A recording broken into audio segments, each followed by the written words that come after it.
All right, great. So the session is getting recorded.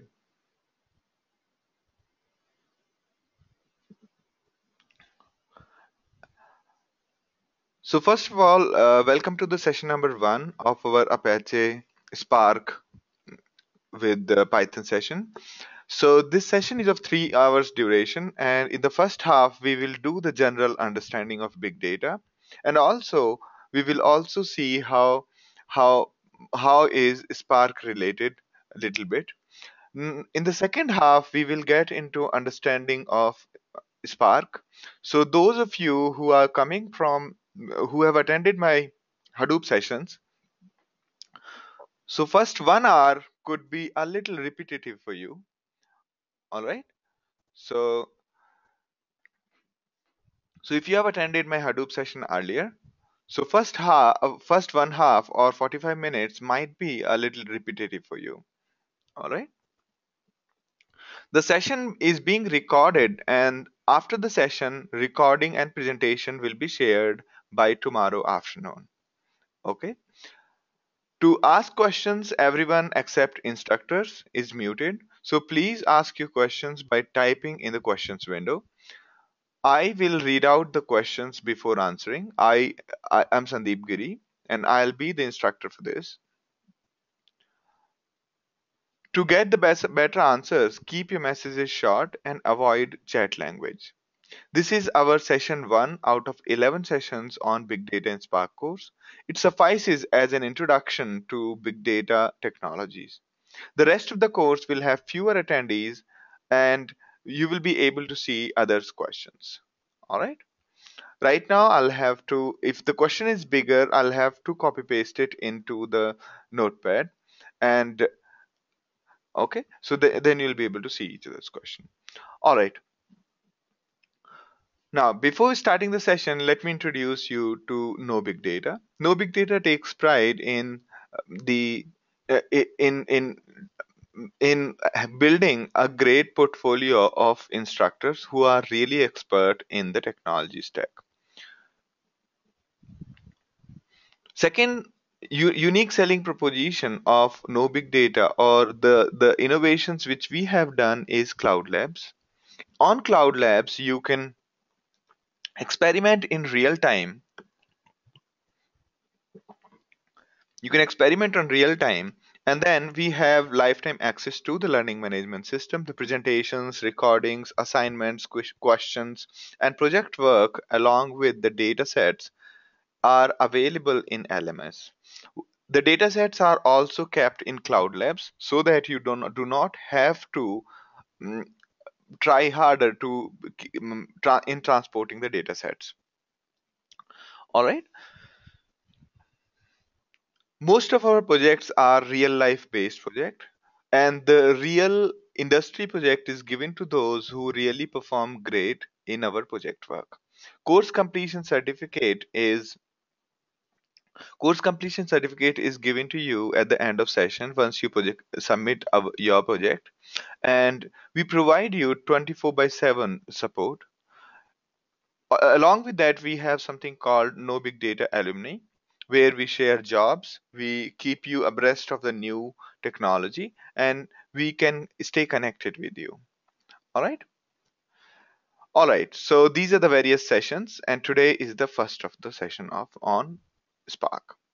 All right, a little bit about me. I did my graduation from IT Roorkee in 2002, and afterwards I joined a company called DE Shaw from the campus itself, where we built the big data systems before the world even coined the word called big data. All right, we dealt with in terabytes of data at that point of time with 10,000 nodes cluster. Afterwards, I started a company called T-Bits Global. We built a document management system which was enterprise grade, and a lot of organizations use it to store and organize their workflow and data. In 2012, I joined in Mobi, and there we built a recommender that churns 200 terabyte of data.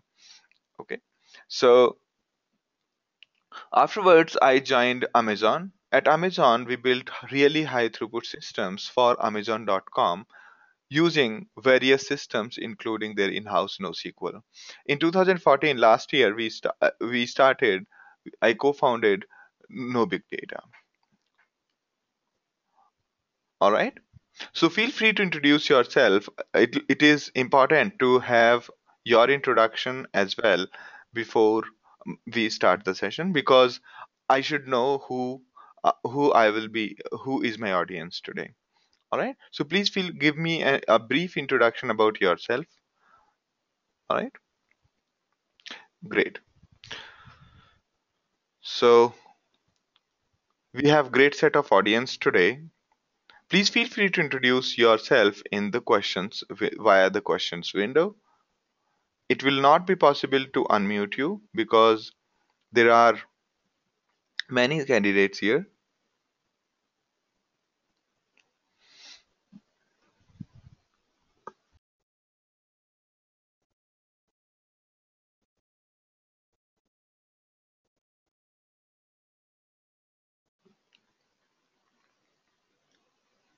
All right. We have Rahul. Rahul, who is a tech lead at Incture. Great to have you in the session, Rahul. We have Sudhakar, and who is working for LAM Research. Great, as a senior engineer. All right. And we have Debashish Mishra, who is working as a Java developer with CGI. Great to have you in the session, Sudhakar and Devashish. We have Sivak, who is currently working with IBM and pursuing big data as it fascinates. Brilliant, Siva. Great. We have Santanu, who is having 11 years of experience working with VMware. Brilliant. Great. Great to have you in the class, Santanu. Great. We have Shivam Saxena, who is a student from third year CSE from Bangalore. Great. Great. Wow. Wow. So we have so many great people in the class. Let me go through your profiles once uh, this session is over. We have really brilliant audience today. Great. All right. We have very senior as well as we have students in the class, and that is something interesting about these sessions. Great. All right. So we have really big audience today with a wide range of backgrounds. Today we have researchers, we have very senior engineers, we have students, and we have very senior managers from various organizations in this session here. All right,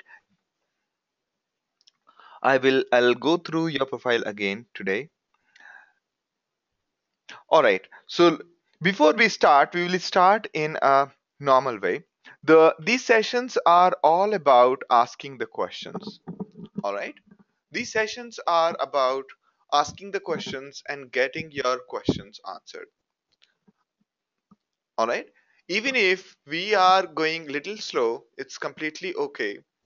I'm completely okay in answering your questions unless I do not know the answer or we are really getting if the question is really getting out of our plan. All right, so feel free to ask as many questions as you wish to, and if you have slightest doubt, please feel free to ask the questions. All right, great.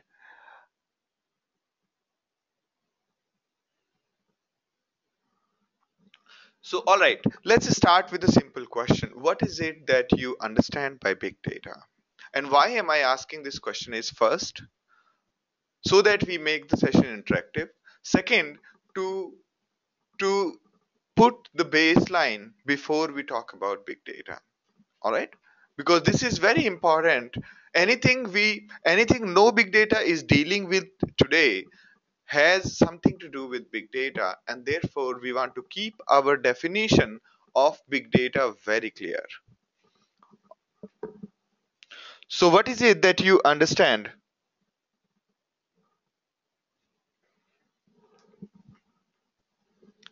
Yespal is saying my audio is not clear. Is it clear to everybody?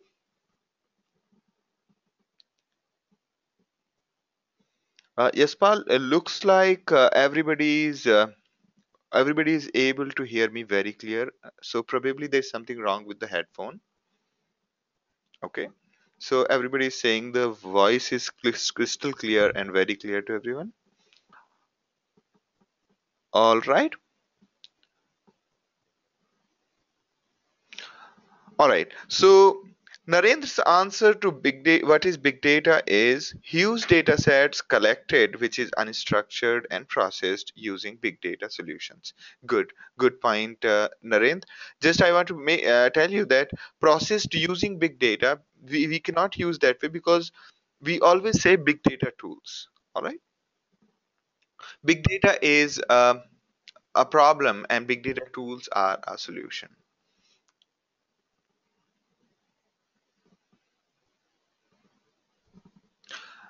Sheshu's answer is any data which cannot be handled and processed by regular RDBMS. All right, all right. Ashish's answer is data in no specific format. Uh, Shantanu's point is there a group chat window here? Shantanu, the problem with this GoToWebinar is that it doesn't have group chat window. It has something called only these questions window. Okay.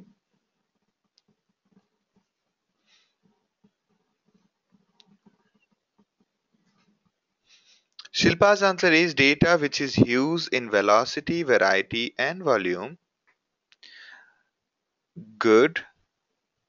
Data which is not possible to store and analyze using traditional RDBMS. That is okay. This is second answer on the same league from Kabul Shah. Pushpender is saying big data is something Facebook receives from the users. Great. Wow. All right. All right.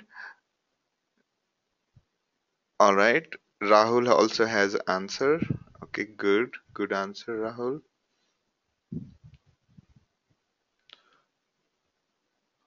Wow. All right.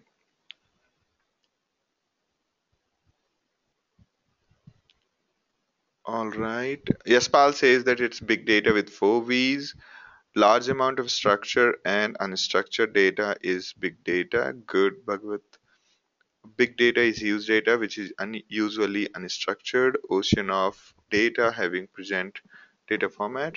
All right. Great.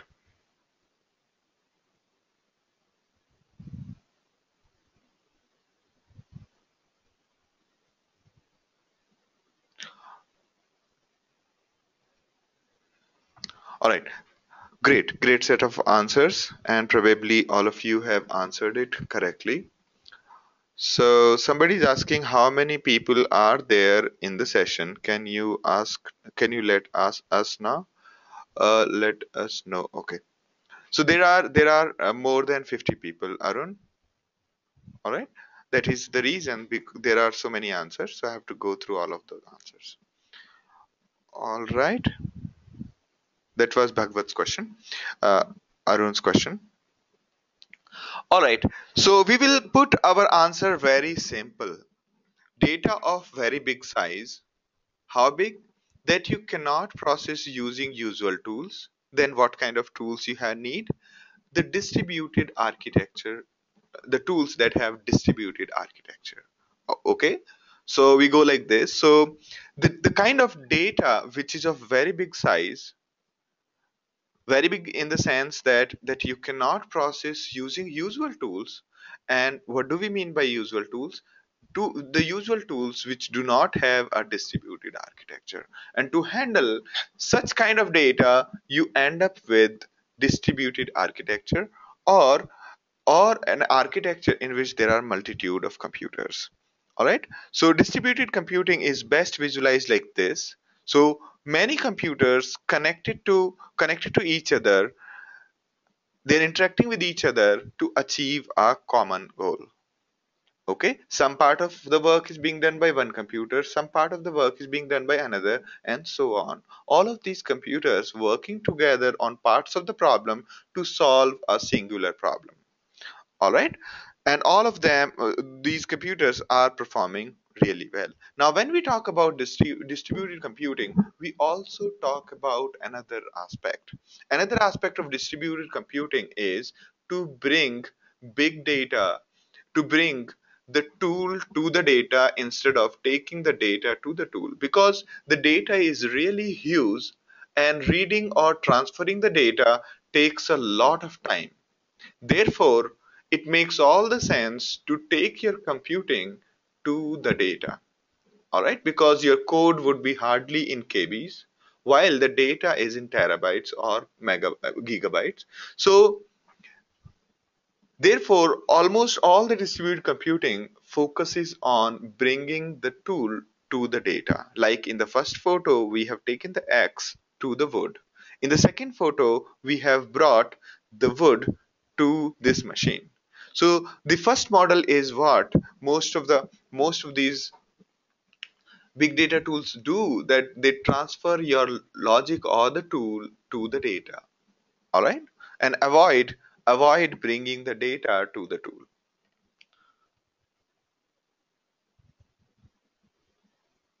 All right.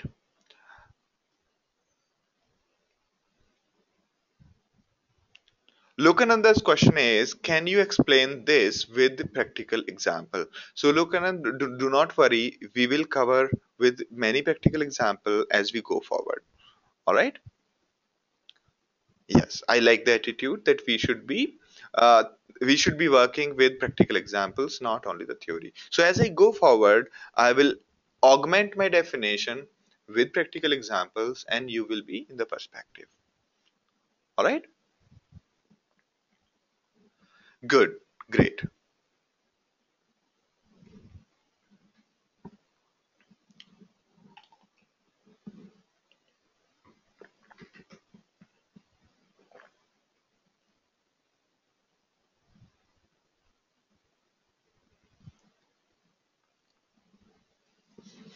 All right. So the other traditional definition of big data is that these are the three characteristics of big data. Although people have been introducing many V's, but these three V's remain the most important to us. Let's understand it with proper examples. So big data can be big data, meaning big data can be big data, or s- a certain set of data might require a distributed computing, meaning a certain set of data or certain set of processing of data might require multiple computers to solve the problem when either or any of these V's become prominent. Okay, when any of these three characteristics grow to a certain extent that your processing need requires distributed computing, we start calling it big data. All right, let's talk about these three V's. First one is volume. When we have to store hundreds of terabytes of data, the normal hard disk is not good enough. Not only because the storage is a problem, but also the disk IO, the rate at which we can read the data from a disk, is also a limitation. All right. So because of the disk read and write problem and disk size, we end up with volume related problems. All right. The second problem is the velocity. Velocity is data in motion. Sometimes your data is so much in motion that you cannot handle with single computer, and that's when you start calling your problem as big data problem. All right, I'll give you one example of each. The third one is variety. Variety not only in terms of data variety, but also variety of problems, variety of things that you want to do with the data.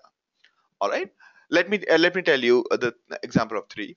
The first one is the volume. All the data that is being accumulated at Facebook's headquarters.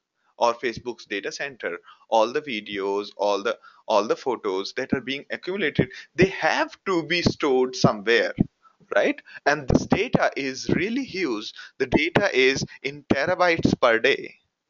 To store terabytes of data per day, they have to have humongous storage, and to manage humongous storage, they need tools that can manage that and that can make the life of the developer who is storing the data into the storage, the life of that developer really easy.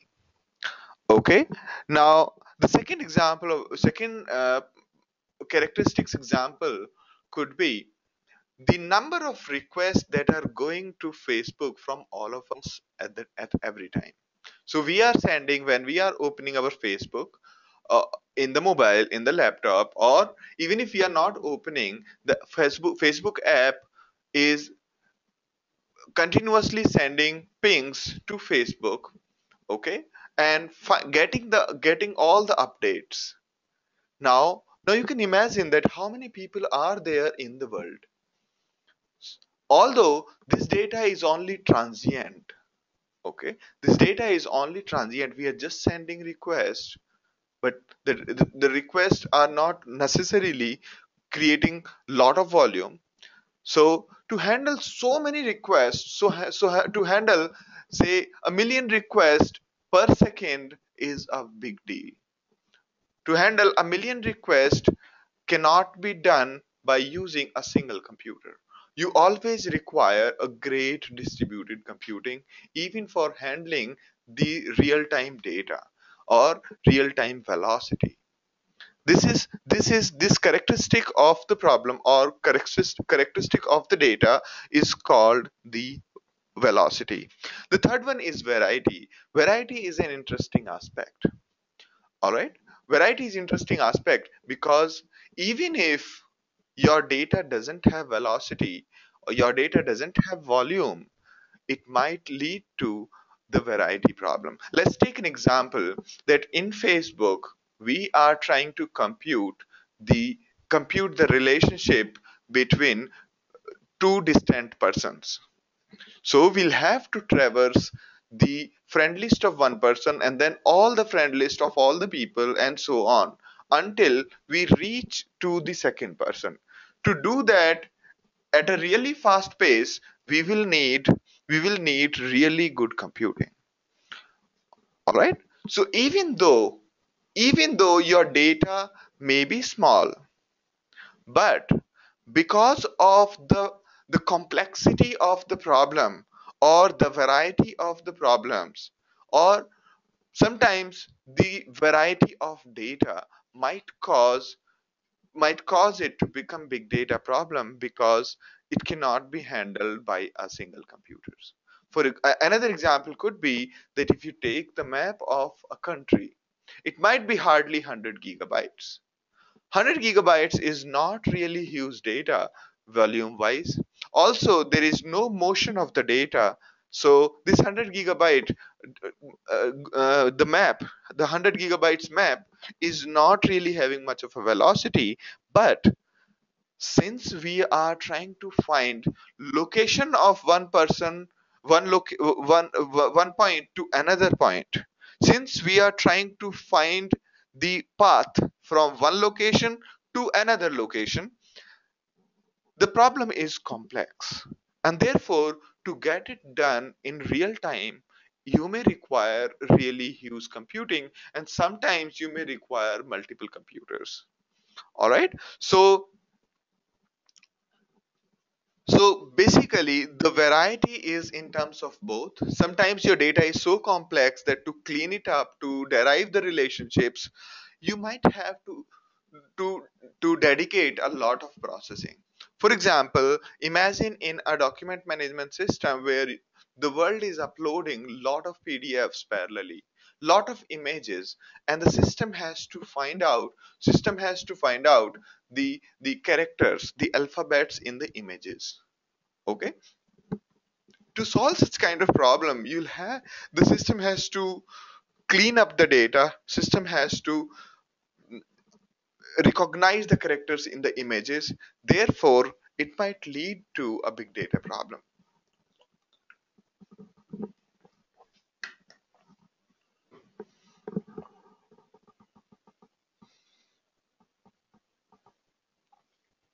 So Bhagavat's point is fourth one is veracity and fifth one is value. All right. And I think I should add sixth one also or seventh one also. All right. Anyway, so yeah, these three V's we will stick to because it seems that everybody is trying to add one more V every year. Yeah. So do not bother about the other V's. Right. These are the basic ones. All right. So when we have for volume, for storing volume, you generally go with systems like Hadoop distributed file systems. All right. When you want to store a lot of volume, or you go with one of the NoSQLs to store your data. But when it comes to velocity, the story changes. When you have to handle lot of data at a very fast pace, if there is a lot of requests coming in and you want to compute do certain computation in real time. When I say real time, say uh, every seconds window you want to compute something, okay, on the incoming data, then you use the tools such as Spark for doing the real time processing of data.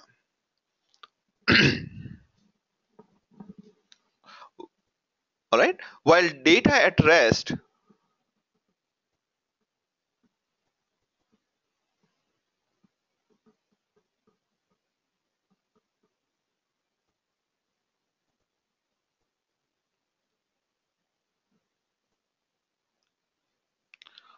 All right.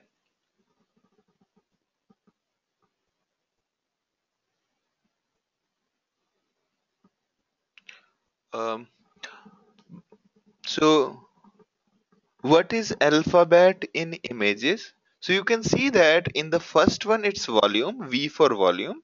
Second one is V for velocity. And third one is V for variety. Is that what you mean, Bhagwat?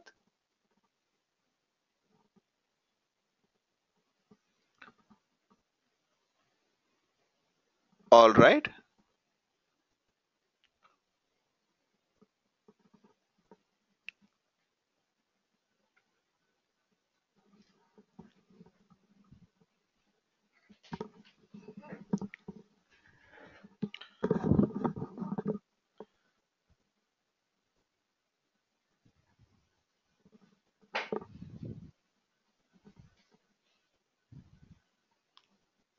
All right. Okay. So Bhagwat is asking the question related to the searching into images.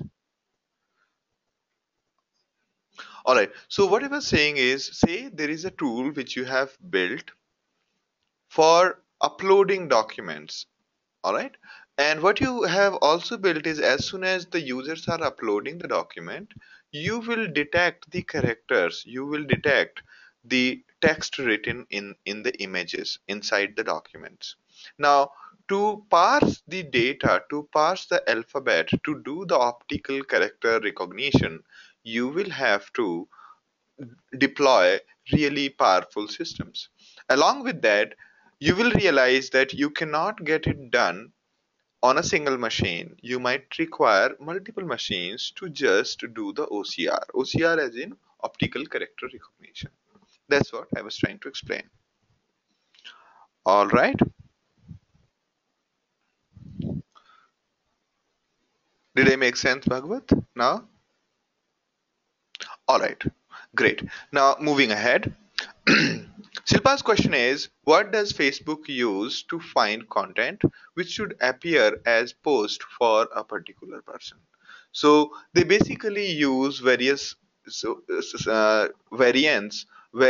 of stream processing to discover such things, or they sometimes do the pre-computation of lot of ranking. We call such problem such as ranking the content for one particular user's feed. They so we call these kind of things as ranking algorithms. Okay, so ranking algorithms mostly are done in the background continuously, as well as they are done in the real time. So it happens in the both the ways. So it's a combination of the ranking problem of the content is really a tough one to crack. Okay, so it is done in both ways. One, it is done in the background. Along with that, it is done in the real time as well.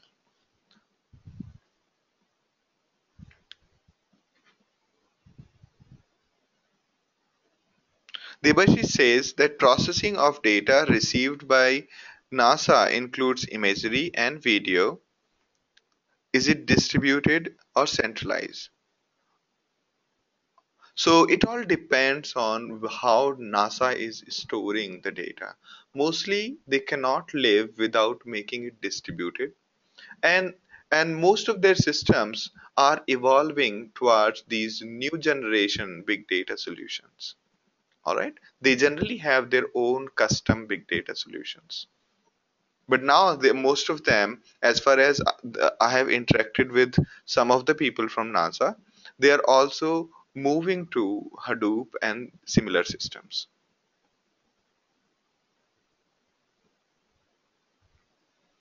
There's a question from Narendra.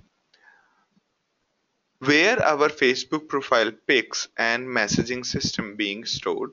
As per my knowledge so far, when I've gone through the blog so far, they are also storing the profile, the messaging system messages into HBase. And although they built Cassandra for storing pictures, I think they are also moving out of Cassandra into HBase. Earlier they were using Cassandra to store the images, but now they seem to store in HBase. All right.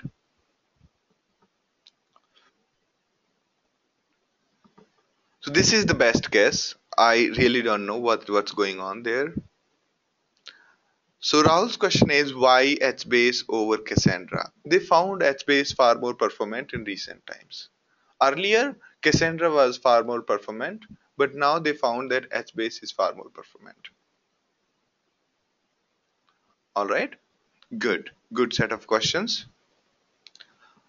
All right, so we were talking about handling the velocity kind of problem, while volume kind of problems are best solved using systems like HDFS, okay, or any of the database which can store really huge data.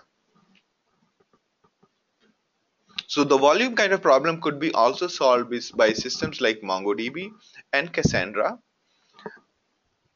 and can also be solved with HDFS. The problem related to velocity are generally solved using systems for stream processing.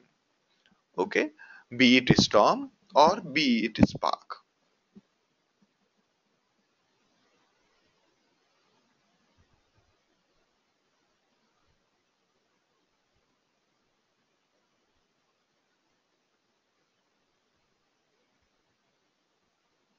All right, here is a brilliant question. I'll just paste it here so that all of you can see. His question from Shivam is, what if we develop a computer in future which can store millions of terabytes of data, so that time will big data be effective? So that has been, honestly, that has been everybody's dream. And earlier it was noticed that every 6 months processing was being doubled, but it seems like it has reached its own physical limit. In last few years, since 2011, the computing has not improved that much. We have not been able to pack more number of registers in the same square millimeter area. Therefore, the real computing has not changed. The only thing that is changing is we are packing more and more processors into the same machine. Okay, that's where the core, dual core, quad core, and octa core is coming from. So although it's a dream, and but it's important to know that even if you are able to store millions of terabytes of data, the read speed or the write speed of the same data would matter a lot. How good is it that to have a storage of few terabytes of data, say 100 terabytes of data, and to read that 100 terabytes of data from one disk, it takes 600 hours. Do you think that hard drive is good? Also, if we devise such a system, if we again connect such a system together, it will still be far more powerful than the single system. All right. Therefore, distributed computing is not going to go irrelevant at any point of time.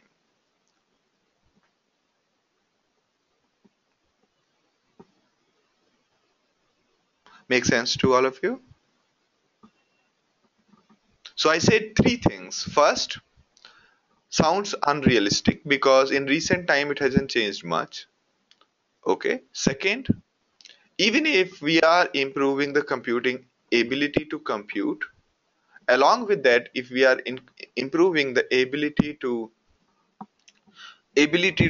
store volume, the rate at which we read data from one place to another also has to improve. Okay? If that is not improving, the rate at which it's not improving, that's not good enough. Third, even if such a system exists, then connecting such a system together will be still more powerful. So, so distributed computing or any of these tools will be relevant in near future.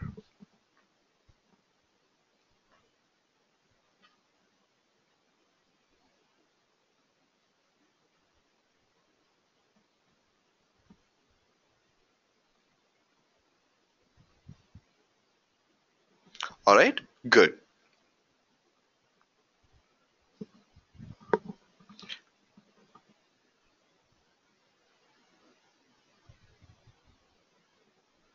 All right. The second point from Shiva was the fourth point, that even if such system is devised, it might not give you that price benefit. Okay.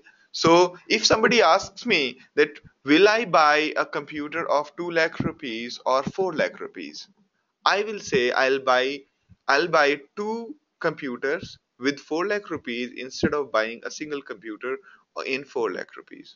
Okay? Because when you buy a new computer, you not only get the processor, you not only get the hard disk, you not only get the RAM, but you also get the ability to read more data. With two computers, you have two hard disks running in parallel and you are utilizing their read speeds in parallel. Second, you are also, when you have two computers instead of one, you also have this fallback.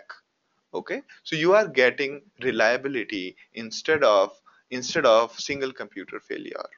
Third, when you're having two computers instead of one, what you are getting is the ability to connect to the network and ability to communicate to the world. All right, so the network bandwidth, the ability to IO, the reliability is something which is very much required. All right, other than the basic computing sets. So when we talk about bigger RAM, we'll buy a bigger RAM computer. Okay, so you should always keep in mind same thing applies to RAM as well, because RAM also has read speed problems. The CPU can perform as fast as it can read from the RAM. If the RAM is slow and CPU is fast, it doesn't do the job. Therefore, if you have two CPUs working in parallel, reading from two different RAMs, they'll be able to do more work as compared to a double-sized processor reading from the RAM, which is having half of the speed. All right? Did I make sense, Shivam?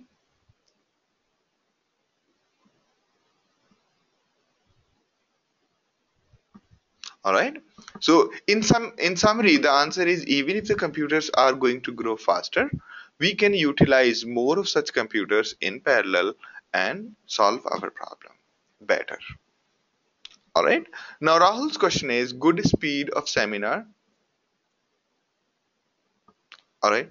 Yeah. Thank you, Rahul. I think I am little slow, so to me it looks like an irony. All right.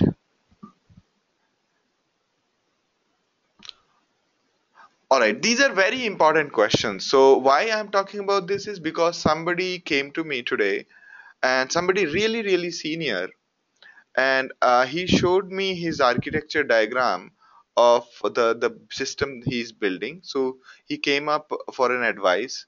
So when I asked him many questions about the same thing what Shivam has asked, it was very difficult. It was very surprising to me that he still doesn't understand the concept of distributed computing, even though the person was very senior. All right. So basically, it is very important to understand these basic ideas behind distributed computing. All right.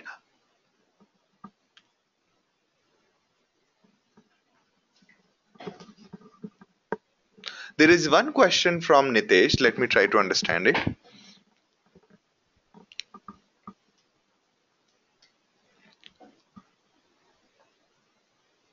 All right.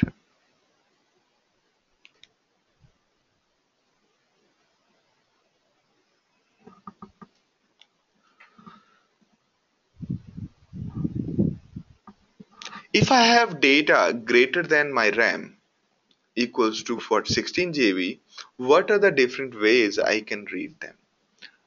All right. So see, in the RAM, you do not load whole of the data. So you used to, if you want to perform something, let's say you have 32 gigabytes of data and you want to order such data. You want to sort such data, right? So you will divide your 32 gigabyte data into 16 and 16 gigabyte data. All right. Sort it individually, then read part by part and start merging. So there are many techniques. Many techniques. Have a look at probably the first problem in programming Pulse. Okay. It talks about exactly the same thing which you are talking about. Second, you please have a look at something called external sorting. Although we'll discuss all these problems when we go ahead into the session, into second session. All right. There is a question from Shantanu. Is WhatsApp also use SDFS or MongoDB to store chat archive? There is no computing in WhatsApp as such, but it is just about storage. Good question. So to me, as I was trying to explore what exactly is WhatsApp guys doing, what I realized was they do not store all of the data in their servers. Okay, that's why if you lose your phone, it's difficult to basically recover your lost WhatsApp messages. All right, maybe I'm not sure about. Okay, all right, all right, yeah. And yes, now I understand your intent. You basically wanted to give an example on volume. All right, but interesting part about this question is that actually WhatsApp guys are not storing much of the data in the server. Okay, the actual chats are not being stored on their servers.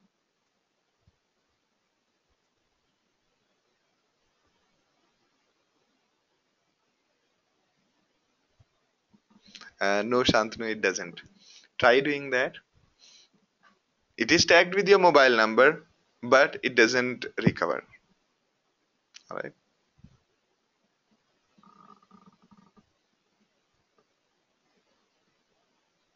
All right. Moving ahead. Great set of questions.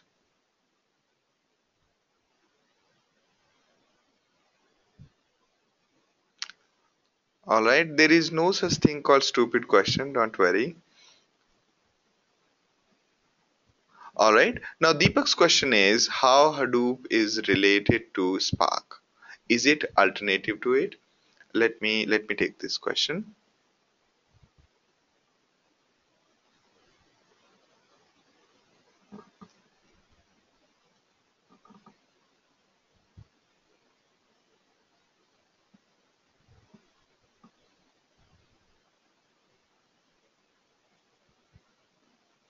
All right.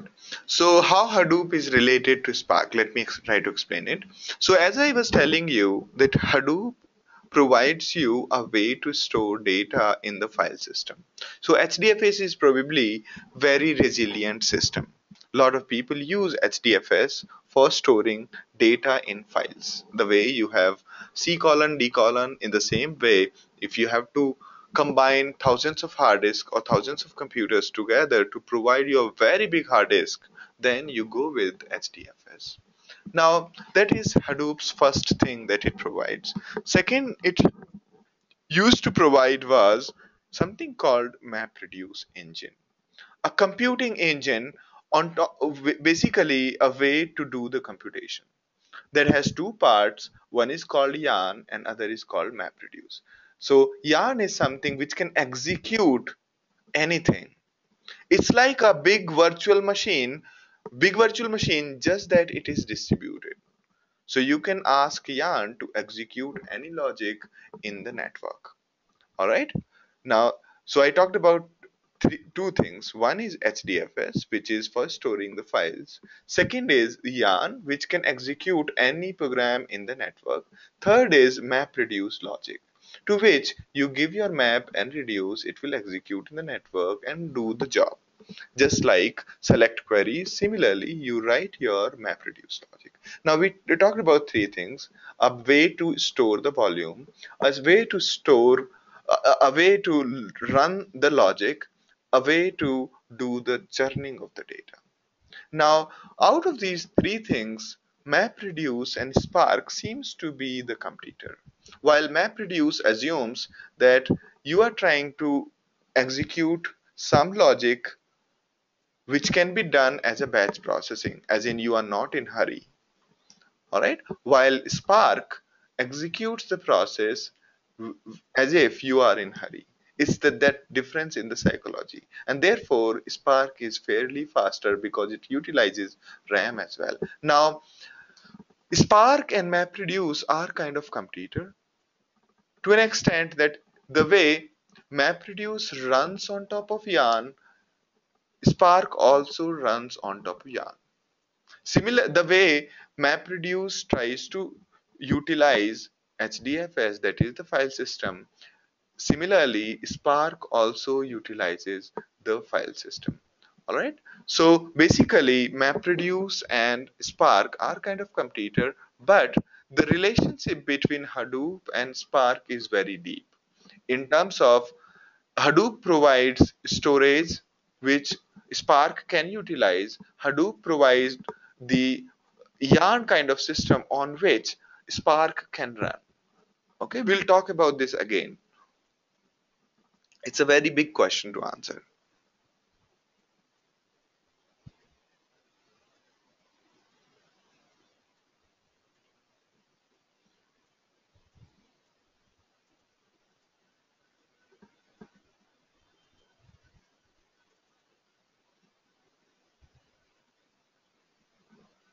All right.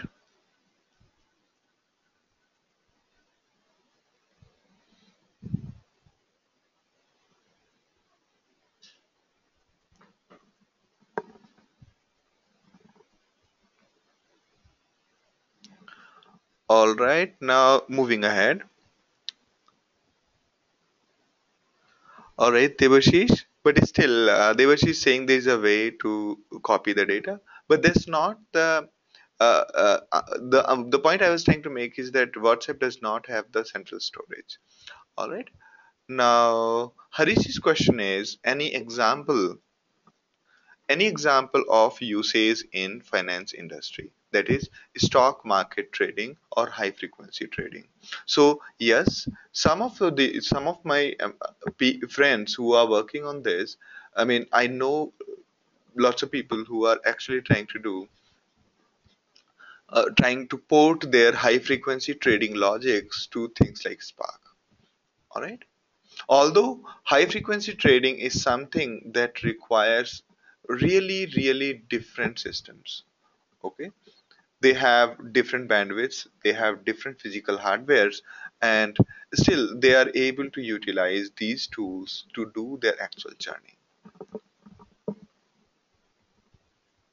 I do not have an example because most of that information is fairly confidential.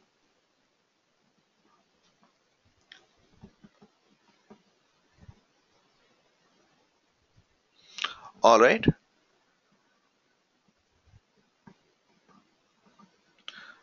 Now, Nitesh's question is, if I have 32 GB data and I want to plot this data, what will be the simplest solution? So, plotting 32 GB data does not solve much of a problem because plotting is for human consumption, right? Human eyes consumption. But if you're trying to draw 32 gigabytes data, then it will be fairly useless, and most of the systems would actually fail. Okay, so you generally convert 32 gigabytes of data into a smaller thing, which is something which makes sense. And therefore, you could use any of the systems available, starting with MapReduce to Spark to MongoDB to churn this 32 gigabyte CSV to form something which is presentable. All right,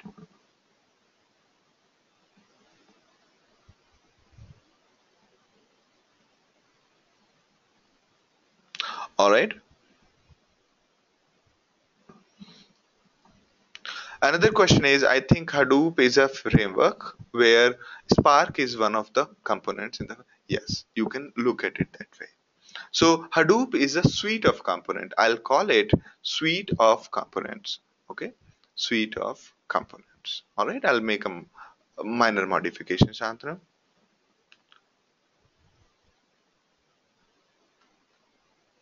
All right, Narendra, did I answer your question? So they are not really competing. Spark and Hadoop are not really competing. Spark is just one alternative to one particular component in Hadoop ecosystem. Okay, you will get to know this after in the second half. All right.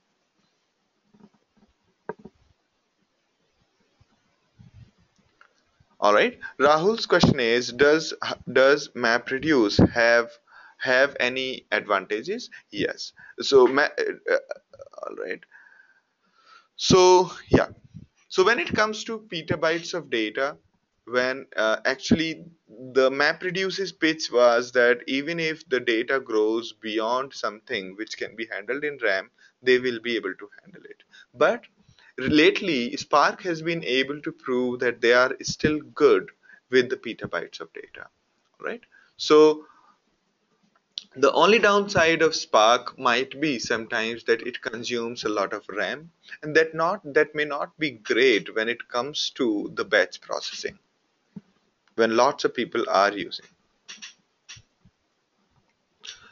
Now, Seshu's question is, can a relational data also be stored in HDFS, like Facebook Friends connection? So it all depends. It all depends. Let me ask you a counter question.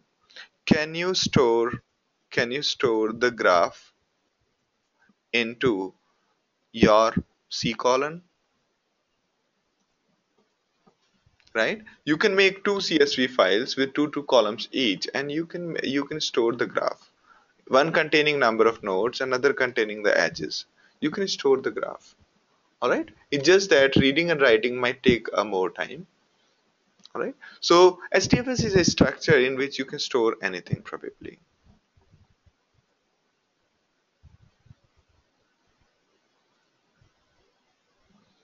All right.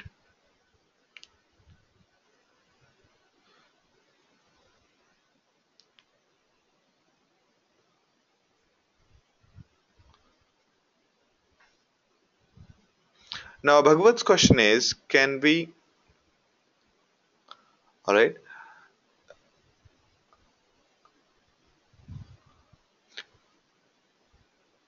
can we run Spark without HDFS?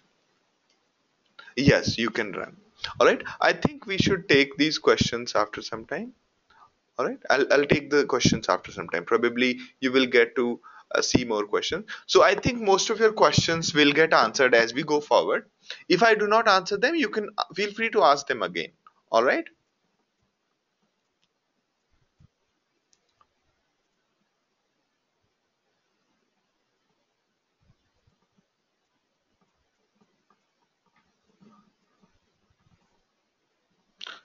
All right.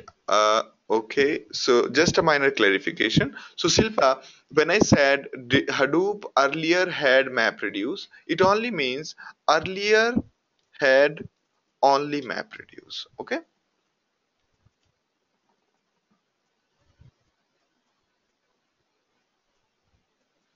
Yes, we will talk about all of that, Shantanu. All right, so I'm moving ahead. In case your questions are not answered, you ask them again. Most of your questions are little ahead of the presentation, so I think a better thing would be to move ahead. All right. Second is variety can also be very well handled by Spark because it provides you the libraries like MLlib, GraphX, and Spark R, which are actually groundbreaking in terms of handling the variety of problems and variety of data.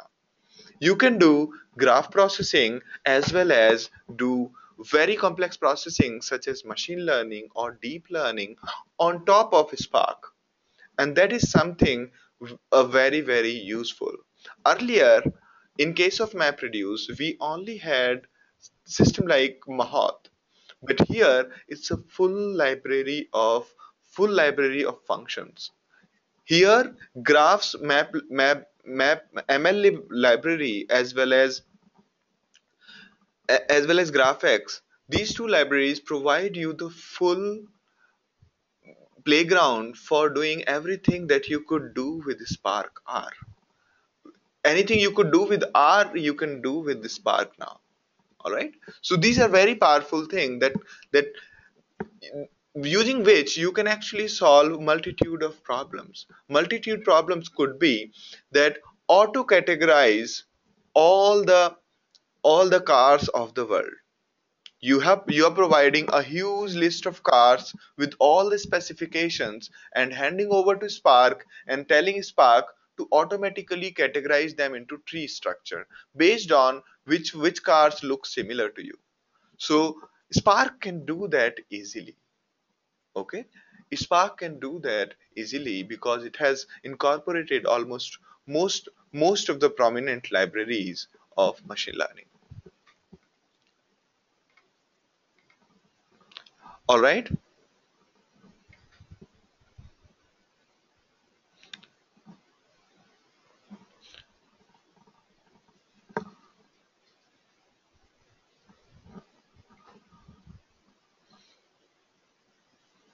All right.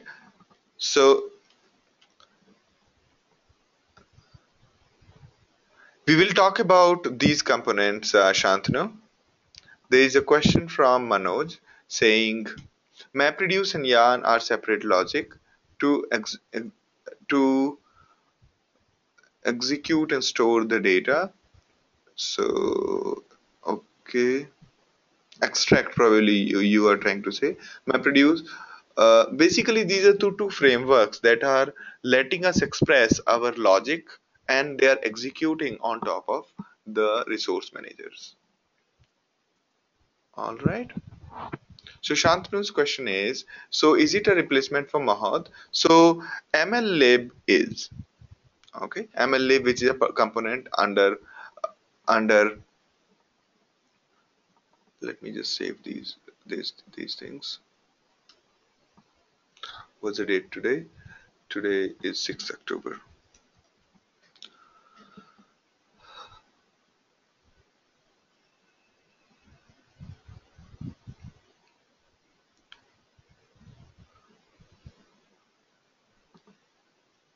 All right. Next question is, Yarn is a scheduler or data OS basically. It is a it can execute any program on multiple computers. Okay. I will not say scheduler, data OS, or anything. I'll just use a very rudimentary vocabulary to solve to say the things. All right. So last question I'm taking. All right, done. So how many petabytes are there? Quick, the first answer, and I'll move. So Bhagwat is saying it is 1024 bytes of data.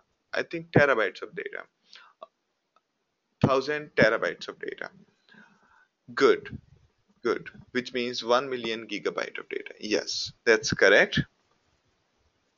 Yes. Thank you, Shantanu. It is 1024 terabytes, and Shishu is saying 10 to the power 15. Brilliant. The so that was just to check if you are with me or all right. Great. Now we all know that probably that why are we talking about big data? Because of many innovations that have happened in recent past. One, the devices have become cheaper, faster, and smaller. Example is mobile phone. Second, the connectivity have become better.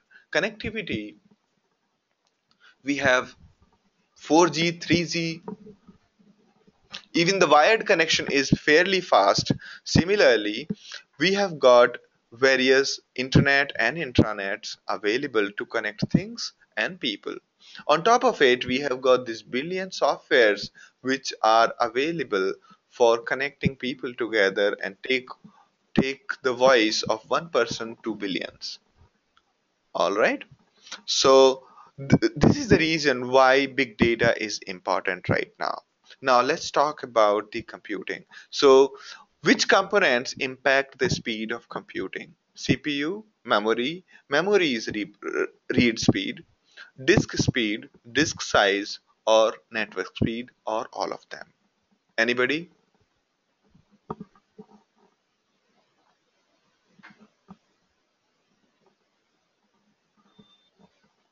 All right. Puspender, Seshu, Nitesh, Rahul, and Debashish, Bhagwat, Vamsi. Great. Say all of them. So all of so far I have got the answers as G, which is all of them. Brilliant. Brilliant. Great. So if I'm able to convey this much to you, I find myself successful so far that the components which impact the speed of computing are all of these. It's not only CPU. We have been sold the idea that it's only the gigahertz that matter. It's all of these. So next time you're buying the computer, you should look at what is the read speed of the disk. All right?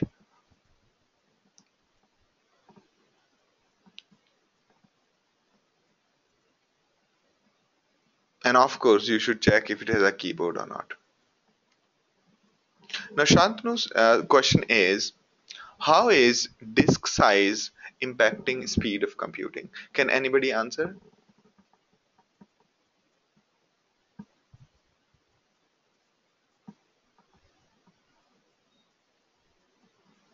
All right, I'll answer.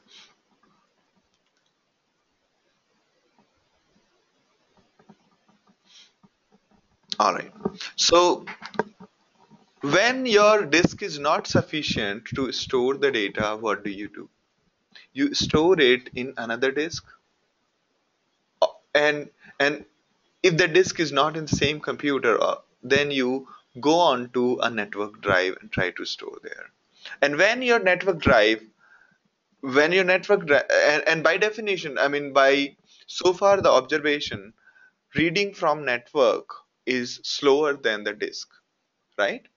Disk is still faster because reading from the network involves two things. One is reading from the disk plus network transfer. So it will be slower. Okay, and that is how it impacts.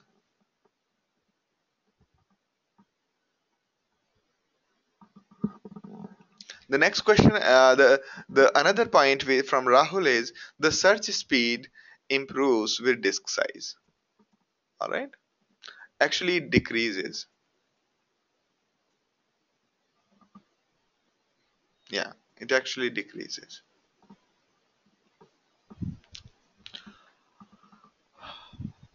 All right,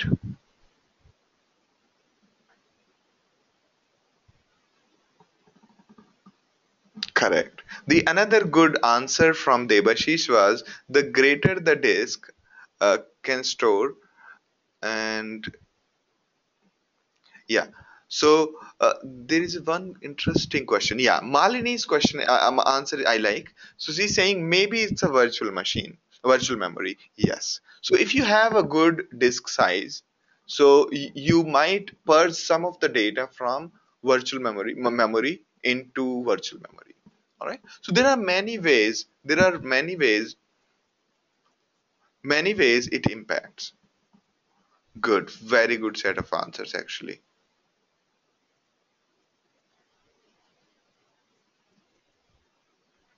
All right. All right.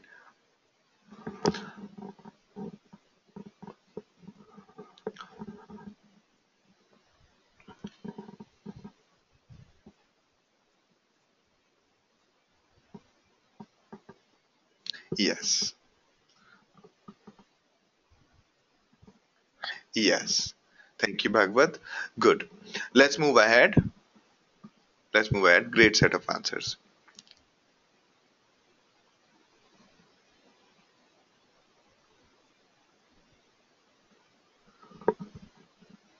All right. All right. We have got. Okay. All right. So effectively, the discussion here is I'll actually make all the discussion also public to all of you. All right. Your answers are actually brilliant. I am just not able to read all the answers to all the people. And so, in the conclusion of this discussion is that when you have bigger disk, then first you give out more memory. I mean, you are able to utilize the disk in the virtual memory. Second, when you are doing computation and it doesn't fit into the disk, you'll have to move over to the network. Third point was that in some way, that if the disk is larger, there is more space to move, and therefore the search speed is faster. This is something I need to validate because I'm not able to buy that argument. All right.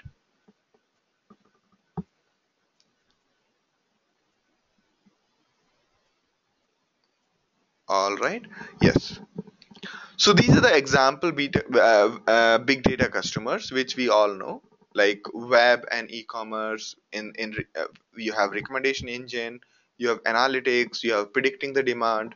So in case of e-commerce, I'll just take the examples which I have seen so far. So let me take first example of the recommendation engine. This is important. So recommendation engine is probably the most important and the probably the first one to utilize big data. It has both the components to it. First, the bigger the data, the better recommendation you would get. It's like saying if you have big enough data, average of that data, or if you try to compute the average or you try to compute any statistics, the statistics will lead to better results if you have bigger data. Okay. Therefore, recommendation was probably the earliest problem to be solved with big data. And second, the recommendation was the better the recommendation is, the faster people would buy. And therefore, for e-commerce companies such as Amazon, it was a jackpot, meaning they have bigger data, they have a lot of customers, and therefore they can give better recommendation, and then they can convert. Then because of the recommendations, their sales will increase really high. And it is a well-known fact that Amazon makes most of their sales because of the newsletters they send. Okay, so newsletters make a lot of conversions, and newsletters contain the recommendations. Okay.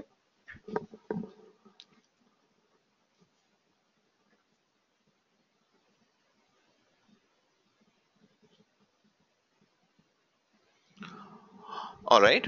So recommendation could be as simple as people who bought this also bought that.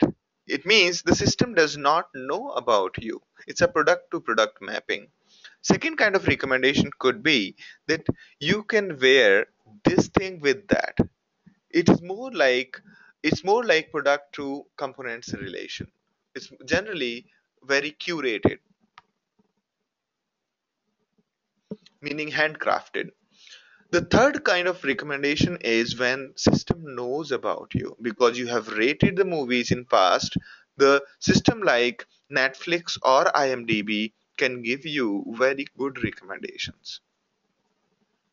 Okay, so based on your behavior, based on the movies you have rated so far, systems like Netflix can give you a great recommendation. And the way they do it is they try to classify the users into various buckets, and based on the bucket, they try to give recommendation to each other.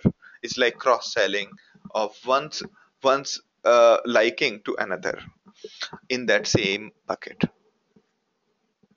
All right.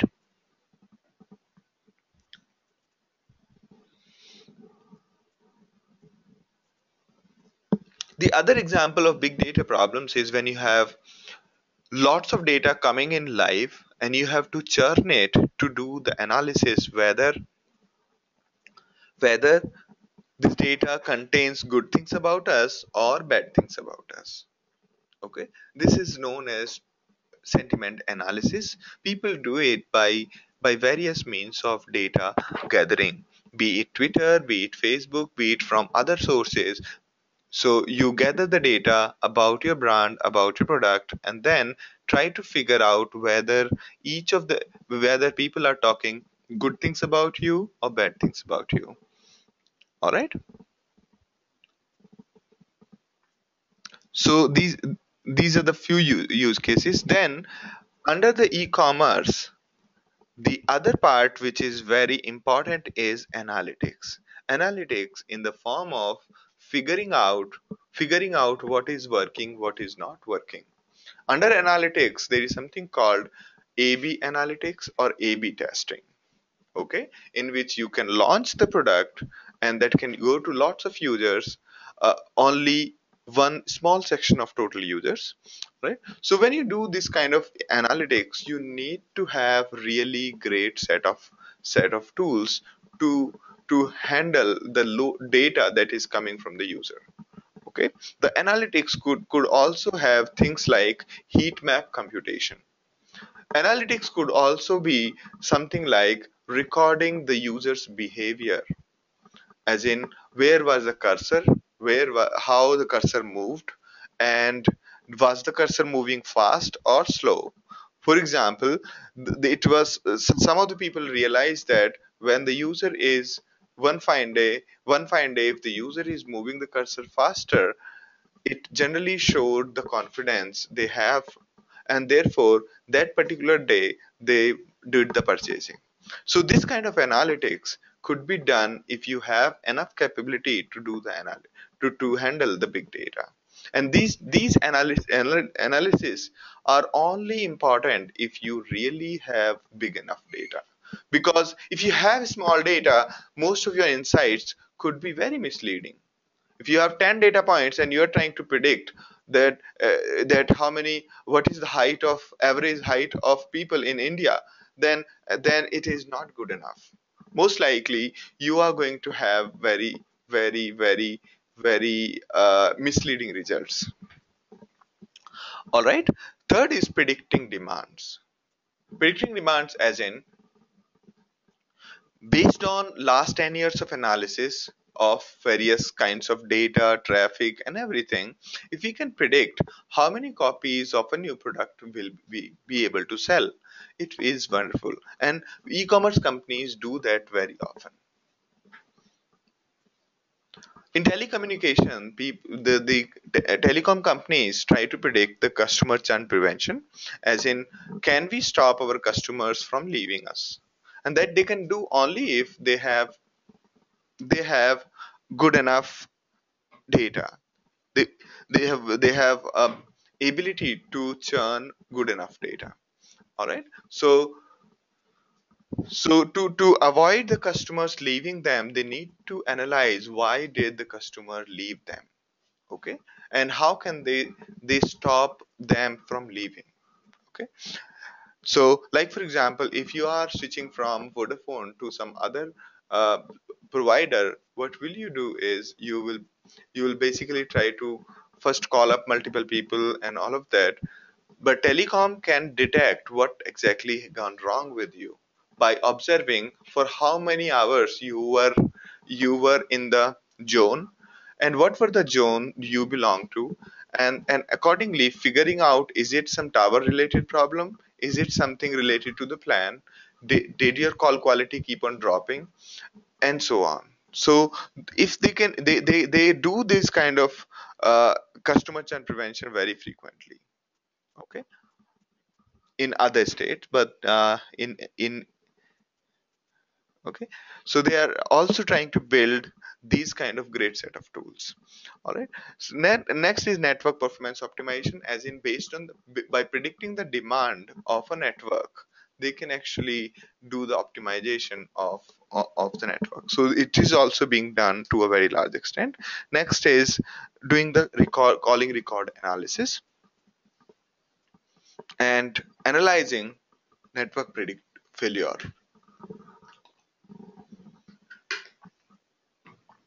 So they can also predict failure by analyzing the network. If they train, if they have good enough data about past, then they can predict whether a network is going to fail or not. All right. So these are few use cases. Then the other examples of big data customers is government for fraud detection, cyber security welfare, and justice. So whenever there is a huge data, there is an opportunity to do the prediction, to do the analysis, and and government is no exception. And in case of healthcare and life sciences, most of the data is inevitably really huge. Most of the data is inevitably really huge.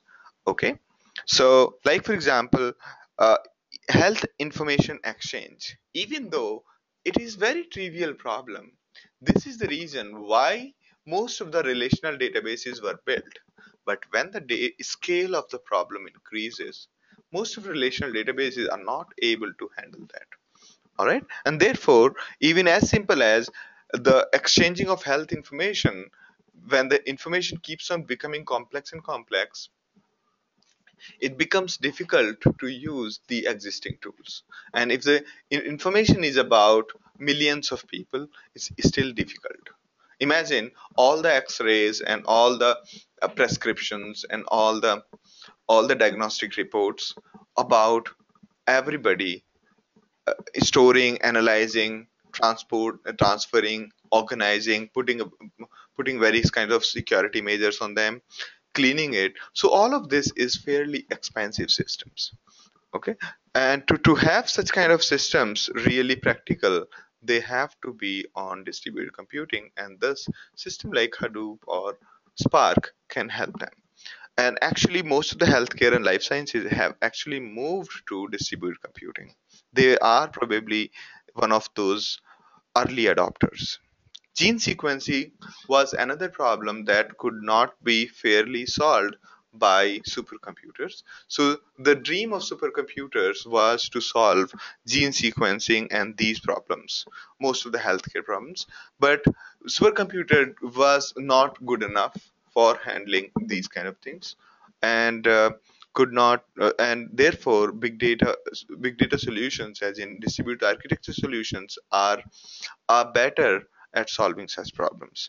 Now, because when after some point people realize that it's not only the number of CPU cycles that supercomputer provides, it also has to do with the disk IOs, memory IOs, and the network IOs. All right. Healthcare improvement and drug safety are a major area in the data analysis and data storage.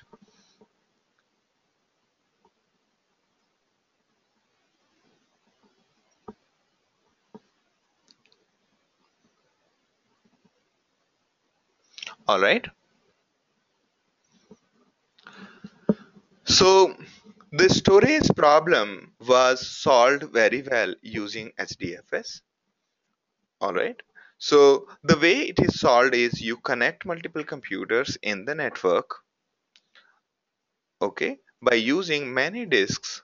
of many computers over the network to provide fault tolerant simple storage. So under the hood it might be having hundreds of computers, but on the prima facie the HDFS looks very simple like this one. All right, that's the this is the shortest definition I can give you.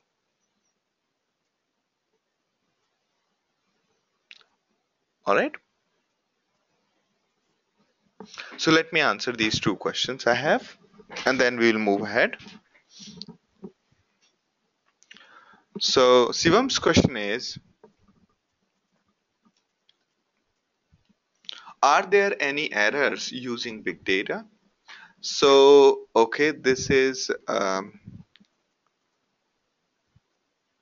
right. So, most of the errors in big data are, how should I describe? So, let me try to understand the question. Are there any errors using big data? So, if the data is really big, um, all right, let me take a step back. Let me take a step back and try to put it with a small anecdote. Okay. So, a long time back in China, somebody came up with a fictitious question, and the question was, how big is emperor's nose? Okay, now he roamed around the country, he collected the statistics, and as per the general statistics, when he computed the average height of the nose, the answer was very awkward. The answer was 9 inches, which is very very awkward. All right. Now, this is generally considered an error in big data analysis. So it's called emperor nose problem. And but lately, when the scientists now have reanalyzed all the data again, they came up with the average as 4 inches. The length of the nose is 4 inches. Now, that was done by doing a proper analysis, by removing the biased answers, removing the answers which were fictional, and based on certain analysis, the average was computed as 4 inch. I think a couple of years back. Now, those are the errors people consider in big data. I hope I have answered your question.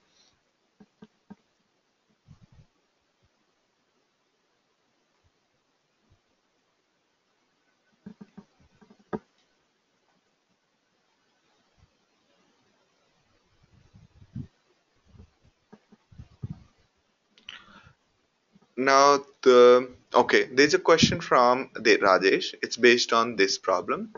All right. Question is, can computers in distributed environment can have different configuration? Yes, but same OS. Also, all of them have all of those them should have same architecture, 32-bit or 64-bit. They should have either all of them 32-bit or 64-bit. They should have same architecture. All right.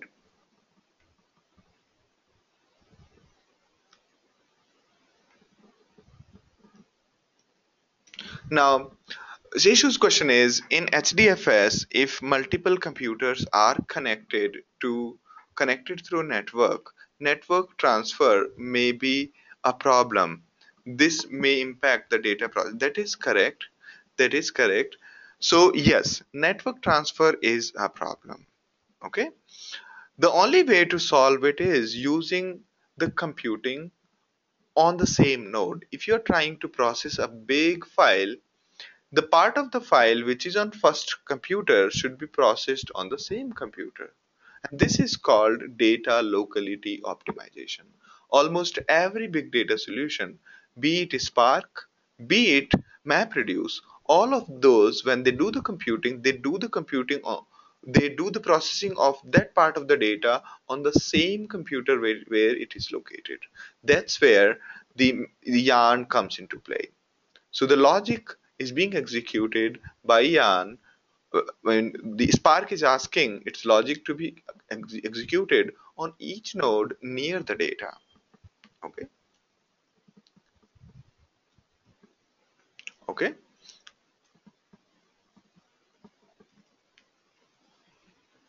good question.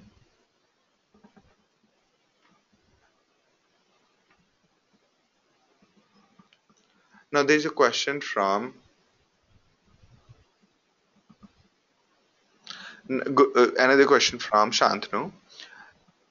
If data is big, then the data would be saved on multiple computers in distributed environment. Yes, as HDFS uses the community hardware, there is always a chance that any node can go bad, and that is challenging. And I think that is what Shivam. All right, yeah, maybe.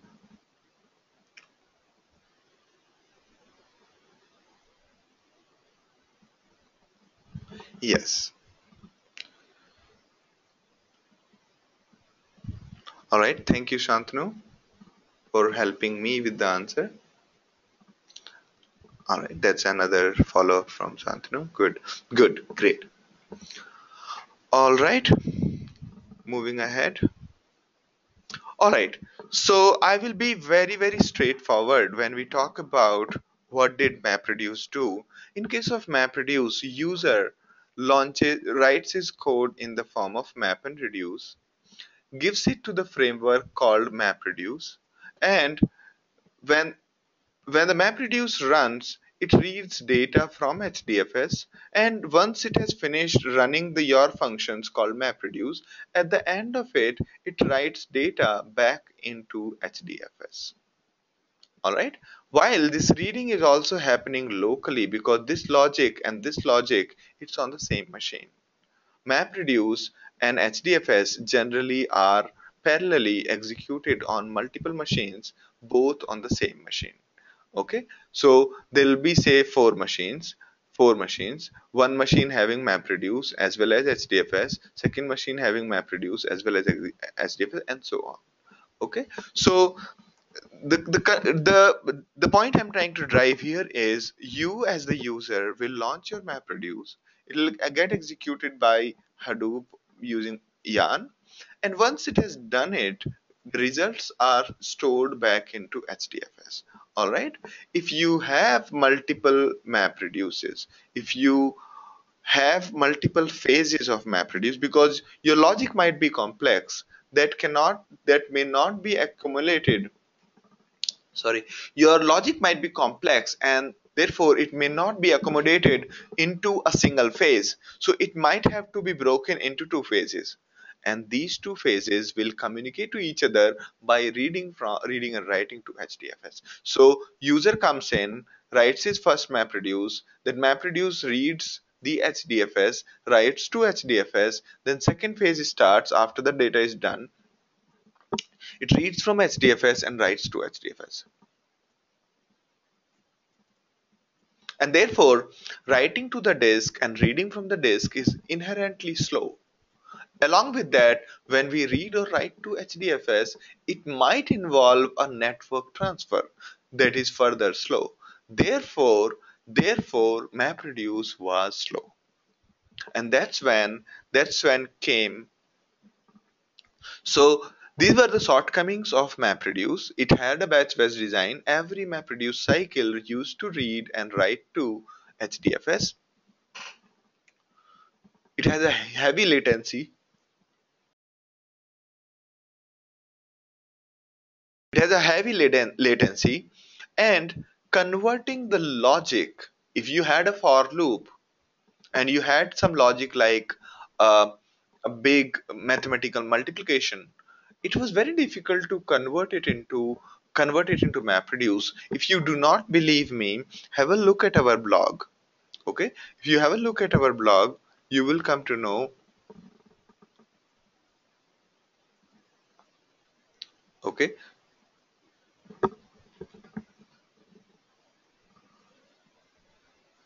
all right.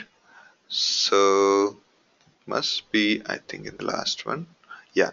So this I wrote for matrix multiplication. If you try to understand this code, it's actually fairly difficult.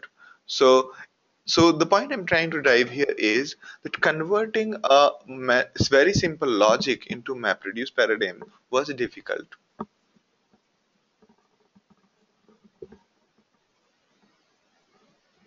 All right. So the difference which Spark brought into picture, Spark came up with a similar paradigm like MapReduce. The data is being read from the RAM and written to the RAM instead of the disk. Okay, and that's where the it gives the performance. Okay, the other reason is when you convert the objects in the memory to the disk, it is time consuming and unnecessarily complex. Okay, if multiple map reduce phases could communicate to each other through the RAM, it could have been faster. All right.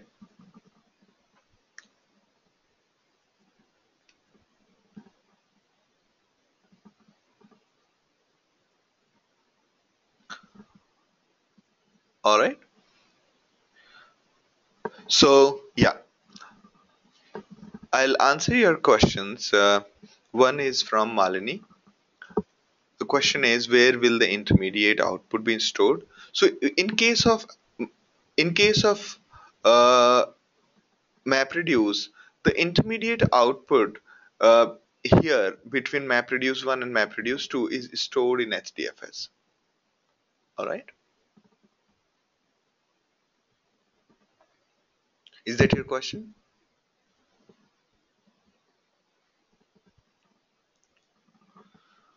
All right. Next question is, I do not understand why it is termed as map and reduce. I think you should have a look at the framework. You should actually have a look at one of my talks on MapReduce. That should give you a good clarity on what exactly is going on inside map.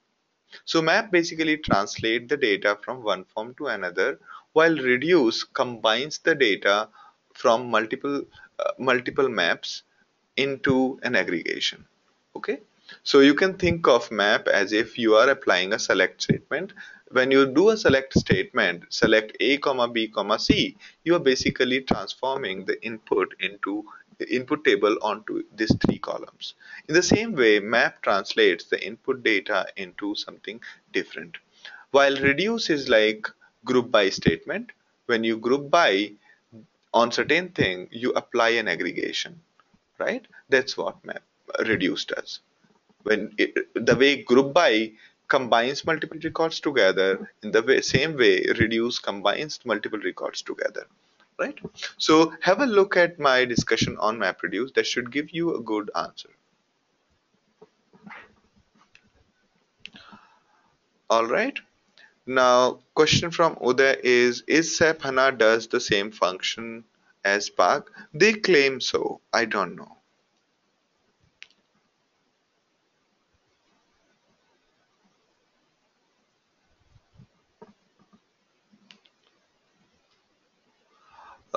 All right. So I hope that is clear. I think I have a lot of more things to talk about today.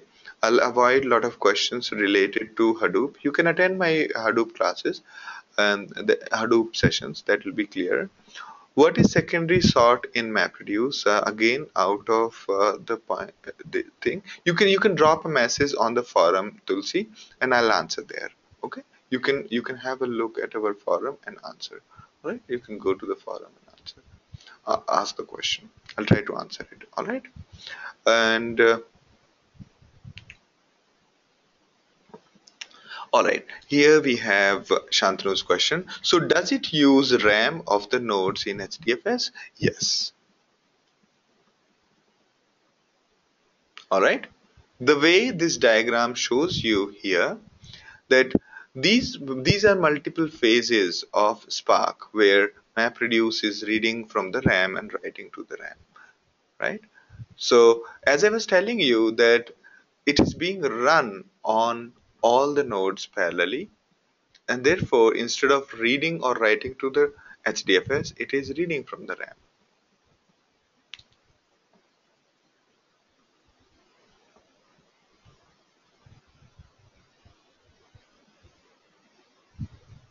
All right. All right. Let's take a break for 10 minutes. Break for 10 minutes. Back by 10:17 p.m. IST.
Hi, I'm back. Should we start now?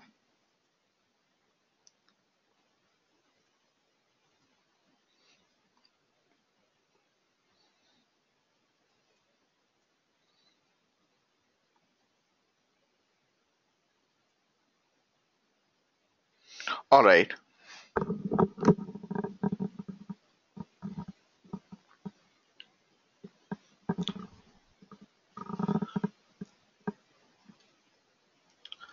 All right.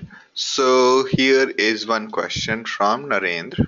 Question is, once mapper task is completed, will there be int- will the intermediate be HDFS? Okay. So between map, let me just draw. Okay. Till the reduce. Okay. The here the it will be in the local file system. All right. So the data from mapper till reducer, for basically map will store the data in local file system. All right. Again, going out of the bounds here. So overall idea which I'm trying to project here is that MapReduce used a lot of disk IO, and that's why it was slow. And Spark came along and said that well, we will use RAM instead. So there is no headache of converting the memory or serializing the data into the disk.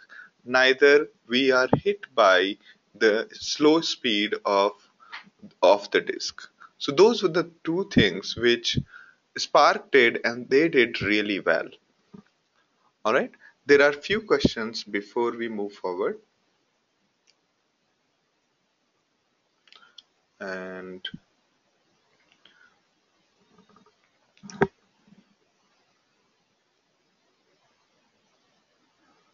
all right. Again, the same questions on from Debashis. Does it mean the intermediate HDFS is stored in different location to impart replication? Yes. So even for from one phase to another, whatever the data is there, it will get replicated. All right. It will get replicated and everything will happen, even for the intermediate data.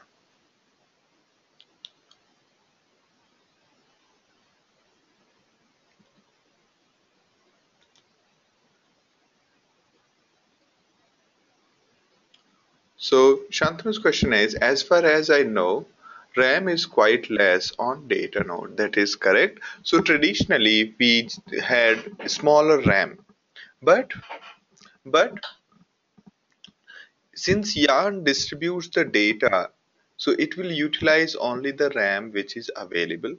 Also, it has the option of storing the RAM into the disk. All right.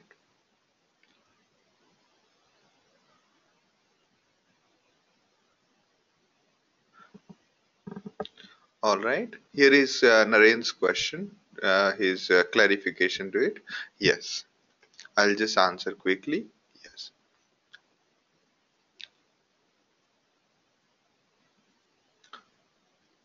All right. So here is Zenith's question. Question is how much RAM is required to support Spark? There is no lower limit per se. I have run on 1 GB RAM as well. Okay. So there is no hard requirement. But it makes sense to it makes sense to have at least 1 GB RAM. Okay.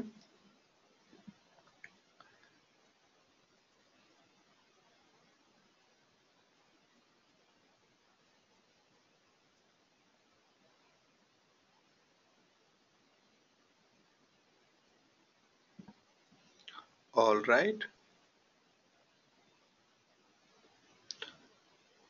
All right. So the question from Debashis is this: does it mean that intermediate HDFS is stored in different locations to impart replication of data? So if so, then what should be the speed of data storage and data retrieval from RAM? Okay. So why is it RAM slash HDFS? Because these two are very different things. RAM means the memory of the computer, and HDFS is the physical file system.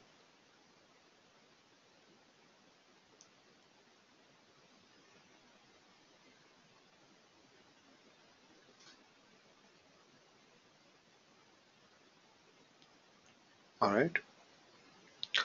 Now here is a question from Narendra. Actually, these questions will be answered as we go ahead. To code in MapReduce, Java is required or Python? Actually, both. In both MapReduce or Spark. In case of MapReduce, you could code in any language. Okay. Similarly, in case of MapReduce also you have a streaming system in which you can execute your logic using existing code. All right. But Spark's API is available in Scala, Python, and Java. All right.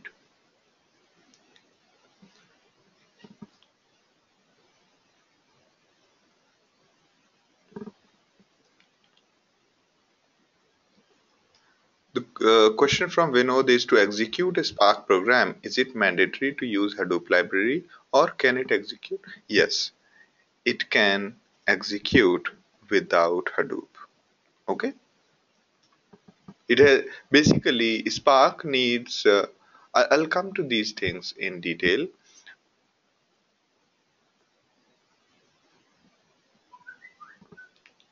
All right. So, is there a maximum limit of number of systems in a Spark group of installation? I'm not aware of exact limit. All right.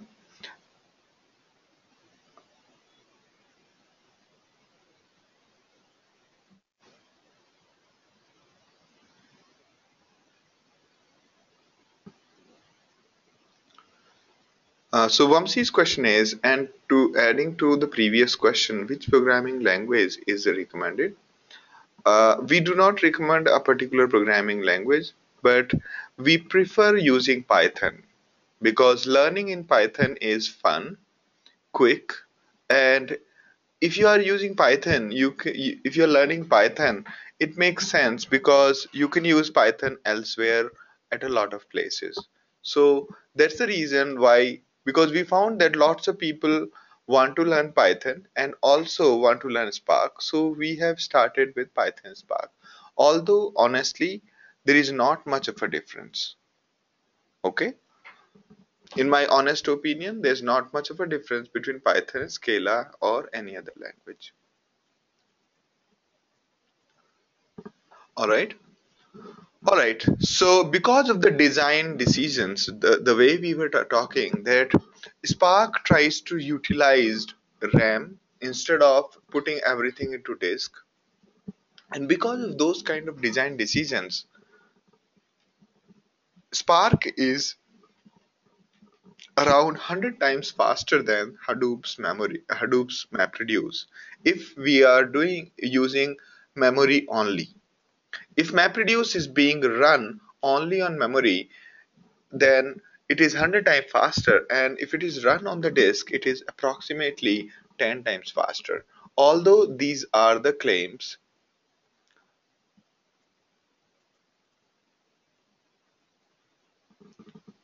all right, although these are the claims, but still Spark has won one of the bench sorting benchmark in recent past.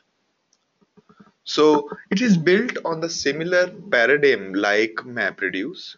It is integrated tightly. It is integrated loosely with Hadoop. When I say loosely, it means it can run with or without Hadoop.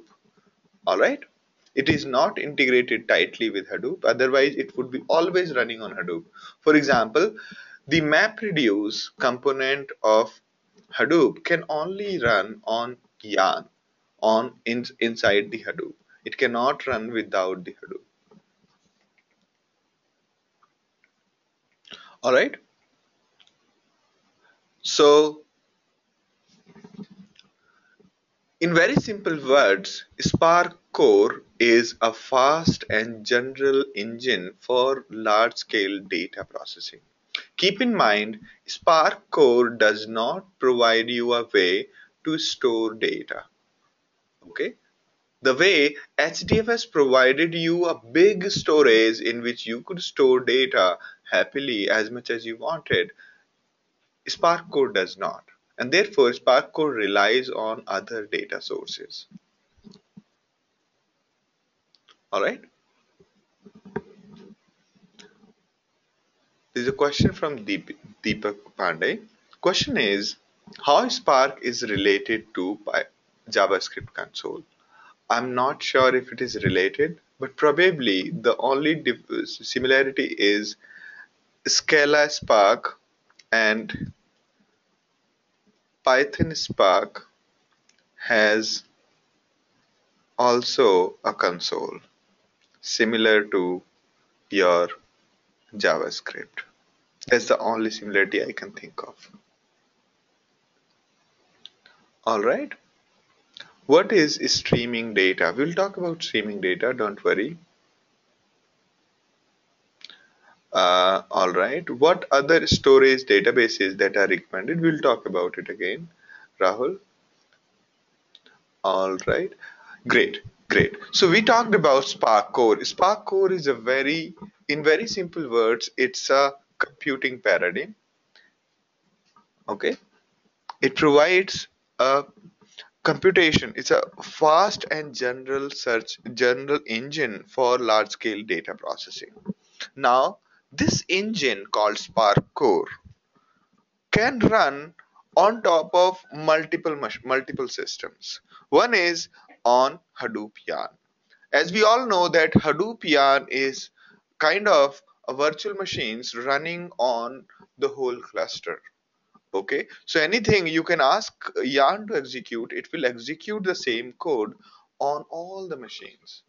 Okay, the way Java virtual machine takes the bytecode from you and executes in the virtual machine, similarly Yarn takes your program and executes everywhere. And therefore Spark uses Yarn to execute itself over the whole cluster. So that also means that if Hadoop Yarn is installed already in the whole cluster, you don't need to install Spark on the whole cluster. You can just you can just tell Spark that, hey, there is the Yarn, and it will start executing on the Yarn. All right. So you don't have to install Spark on all the nodes. Spark Core can also execute on EC2, okay, because it just need a way to execute on many machines without installing itself. Next is it can also run in standalone, meaning if you just want to test things out, you can run it like as if you are running a local program, like unique terminal from the terminal. And the way when you start your Python code, you run it only on same machine. In the same way, you can run it standalone just for testing purposes. It's of no use actually. The only other use of standalone is to utilize the multiple processors of your machine, because the way Spark has been designed is to utilize all the cores of your computer. So standalone's only use is to run your program such that it utilizes all the processors in your computer. Okay. Next is the Apache Mesos. Mesos is also a resource manager or a way to execute your logic in the network. So Spark runs on all of those.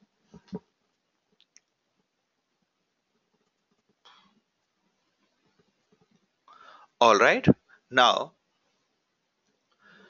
so Spark can read and write to various data sources.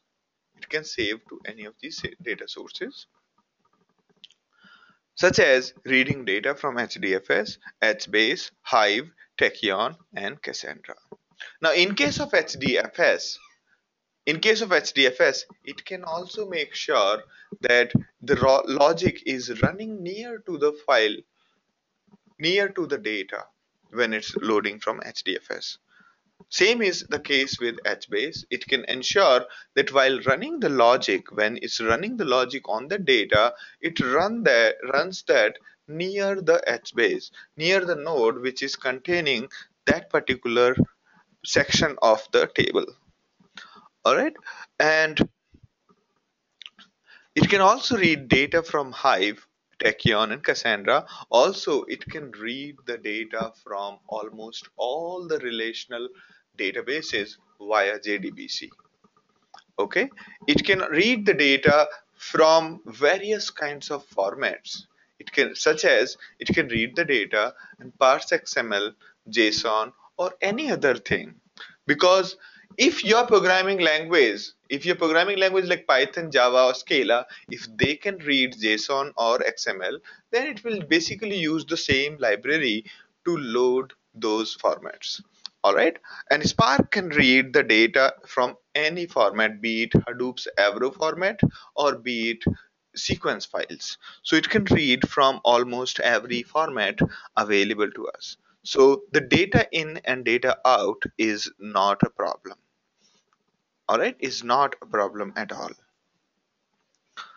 Now, when you are having Spark Core is like a programming language. It's basically a programming language. You build your code, give it to Spark. The Spark core executes it on Hadoop or Yarn, and that's it.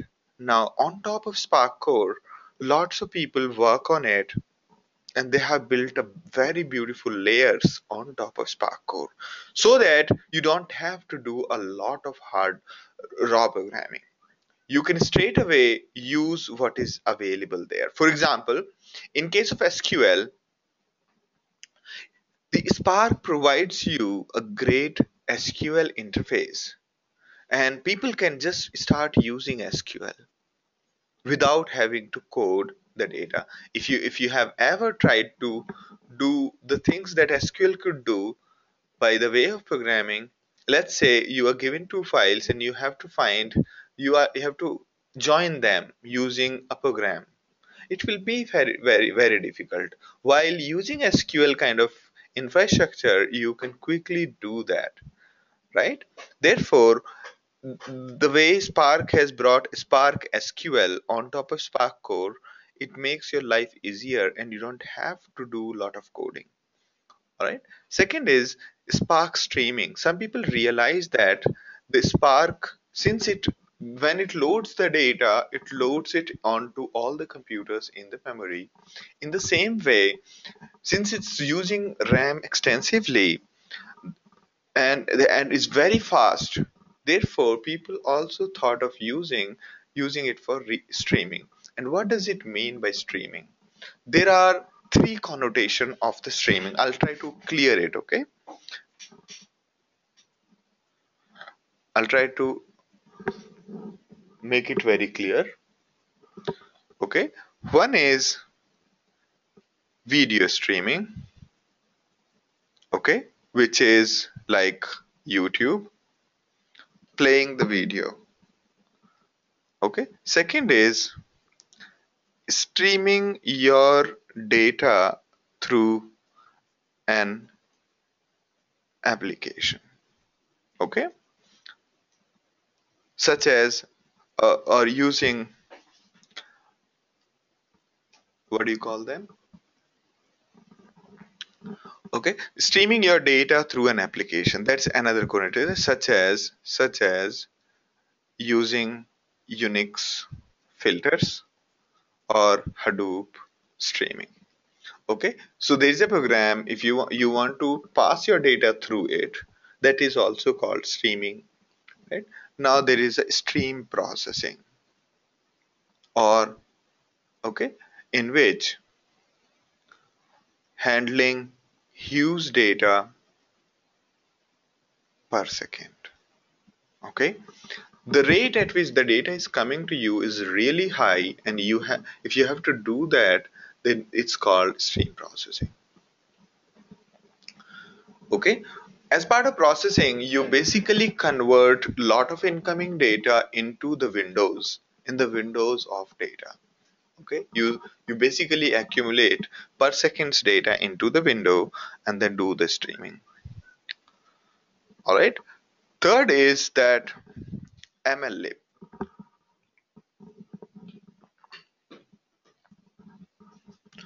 Third is MLlib, machine learning library. Machine learning library is quite famous now. Machine learning is probably very upcoming fields and is being used extensively. Now, machine learning is very practical, although it's a branch of artificial intelligence. And uh, for, in recent till the few years back, AI was a matter of movies, matter of sci-fi movies. But AI has become artificial intelligence has become the mainstream as of today, and and biggest form of AI is machine learning. In machine learning, you can train your algorithm to take the decision by itself. All right, and Spark provides you a very great library to do the machine learning. Basically, you train it for input and output, and then if you show it the input, it will give you the output. All right, that is the kind of model. So it has got great set of machine learning library, and then graph processing systems such as GraphX. Okay, if you had to prepare ranking of various people who are following you based on how many people are following them and how many people are following them and so on, if you had to prepare such kind of thing, processing such kind of complex and big data is very much difficult using any of the relational systems or any of the existing mechanisms. To solve such problems, you use GraphX kind of libraries. This is a great library, and they all utilize the same philosophy, distributing data across all the cluster and then doing the computing. Okay, last is Spark R.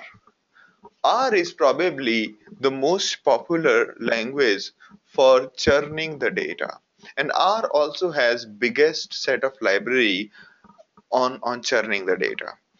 If you look at R, if you look at the R's library, you will be shocked to see what kind of great libraries are available to you in public at the and it's for your disposal. So basically, various kinds of machine learning libraries and various kinds of analytics libraries are available in R. Okay, so Spark R makes it possible to run any R script on Spark. That means it has inherited all the libraries provided in R.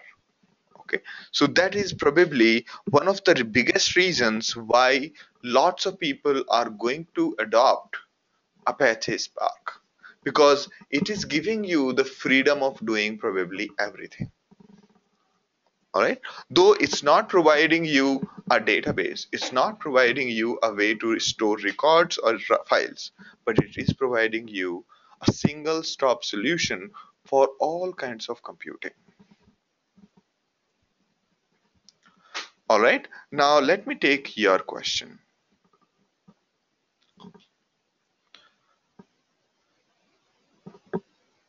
So Rahul, your question was answered in this.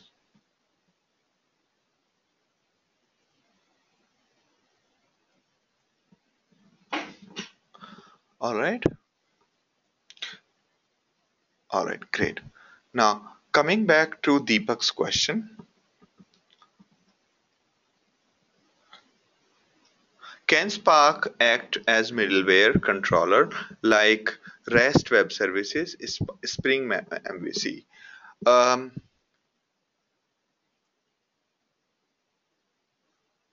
all right, let me just give it a thought. That's a strange thought, actually.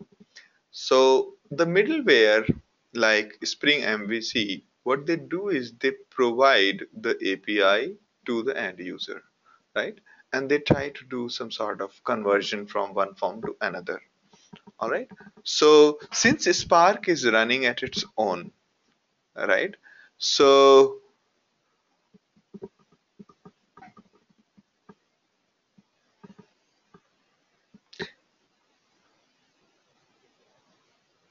all right, because the middleware or controller has to be on the same machine on which your REST web services are doing, right? It has to be, the controller has to be on the same machine. Therefore, it is not possible for Spark to become the middleware for any of these systems.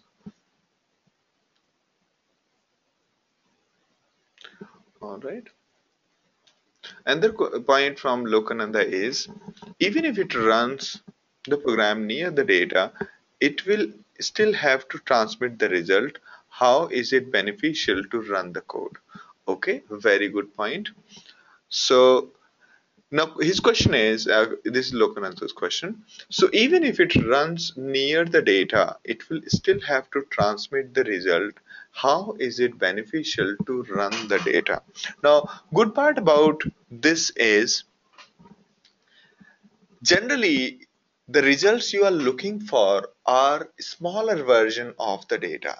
So generally the results are far smaller than the actual input of data. For example, let's take a simple word count problem.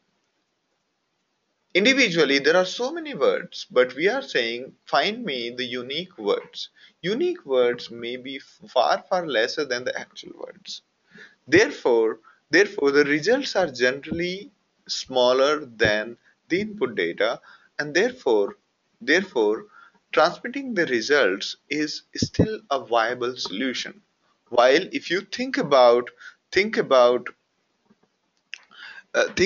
data, think about the input data. Input data could be in hundreds of terabytes, while results could be in gigabytes.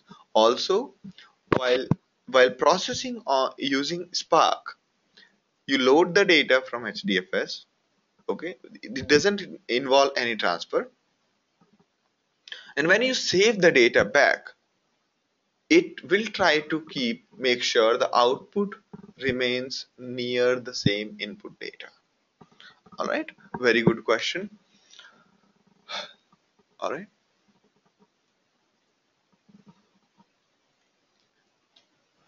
So Jimit's question is Spark SQL is same as Pig. So I wouldn't say that because Pig is not really like a standard SQL. Pig is very simplified statement by statement, uh, similar to SQL. It's just the whole statement is broken down into each command. Okay, Spark SQL is very closer to the SQL actually. All right.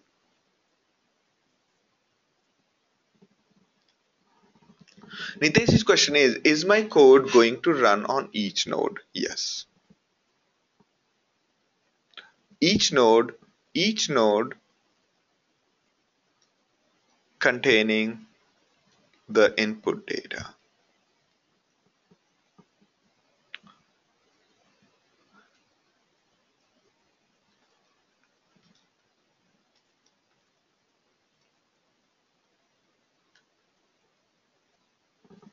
Okay.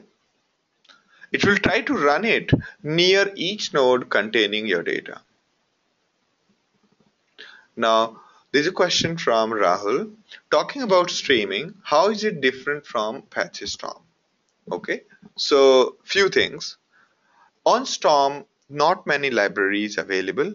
Not many libraries are available on Storm.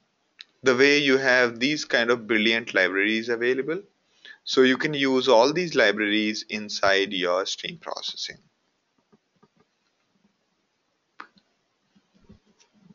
Second is for Storm, you can't run Storm on Yarn. So you can't run Storm on Yarn. You will have to install again. You'll have to install again. All right.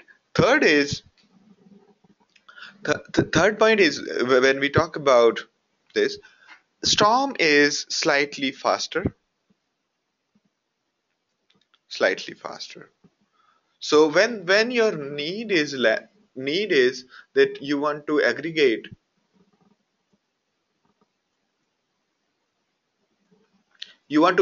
the input data in a window of smaller than 1 second. Okay, Storm is better than Spark. Spark is good if your window is of 1 second or greater.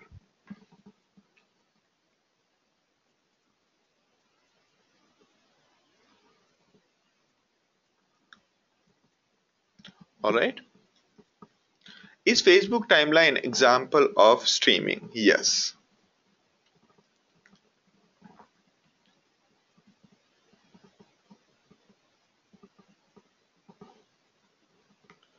Malini's question is why Spark over Mahoth? So basically, honestly,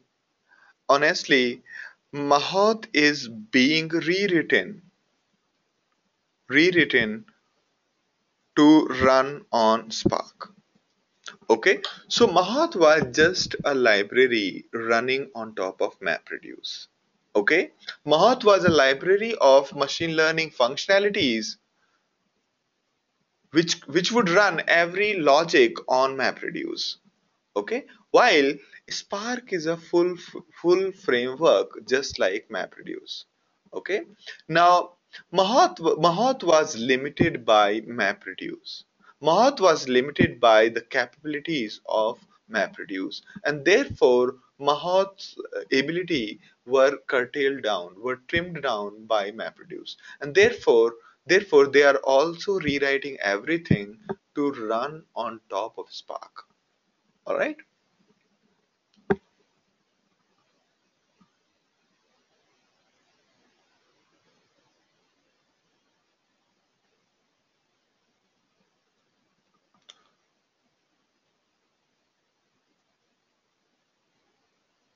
All right.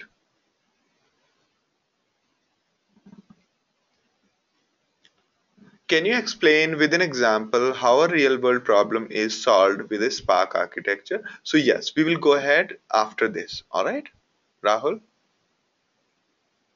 Then another question from Sheshu is how Spark can be used with Google search. All right. Yes, we'll go ahead. Who is all right?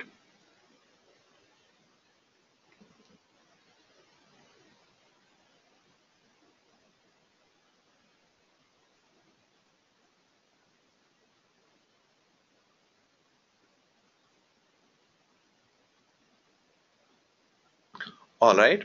So there are really good set of questions, and I'm finding tough time to accommodate them right now.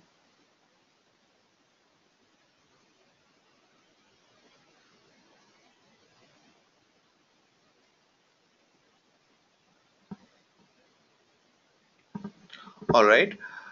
So Lokananda's question is, does it provide out-of-the-box support for NoSQL? Yes. You can see HBase here. Similarly, you have Cassandra and MongoDB. So it does out-of-the-box support for NoSQL. All right.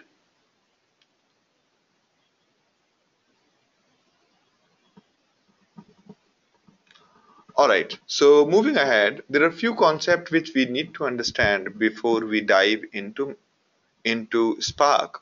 The most important concept is RDD, Resilience Distributed Dataset. So this resilience distributed dataset is something around which Spark's computing revolves. All right. So every data before we talk about Spark computing, we load the data, or when we say load, it doesn't really involve transfer. Spark just map it to the partitions. So you can see that here there are four sections to the data. So it's a big array. Some of the data is on one machine, some on another, some on another, some on another, and it has basically loaded this data from HDFS. So before we start our Spark computations, we load the data from a remote source such as HDFS. And it is not really loading the data, as in we are not transferring the data here. We are just mapping the data to the actual place. All right. So we form this big array called RDD. It's a big list of values called RDD. In case of if we are loading a text file, this big array or this big list contain the list of all the lines. Each element of this list is a line in case of we load while loading the text file. So now you can imagine once you got an array of all the elements, now you can start doing various kinds of computation. There are two kinds of computations that you do on top of this array. One is called transformation, in which you basically produce another RDD from one RDD. Okay. Now another kind of operation is called action. The action is something that starts the processing. Transformation, when you say transform something to something, it just makes a note that okay, this guy wants to transform one data set to another by using this particular logic. Okay. Now to gather all the data and to start the execution of all the transformation, you have to call an action. You have to call an action such as dump the data or take the data or collect the data. That is an action. All right. So that will start the process of execution on Spark. All right. Now with respect to the SQL,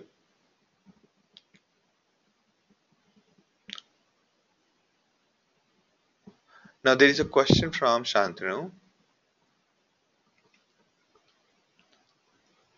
Is RDD created on the same node where data block is present? Also, where is the concept of RAM here? Spark is not consuming data from RAM. So here, this RDD, when you do the computation, this RDD will be represented in the RAM. Okay, this RDD is in the RAM. RAM means computer's memory, which is really fast.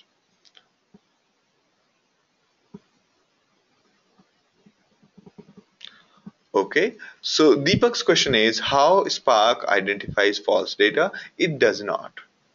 Okay, okay, it does not.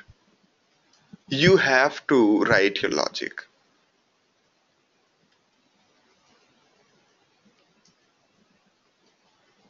Okay, it doesn't do that automatically.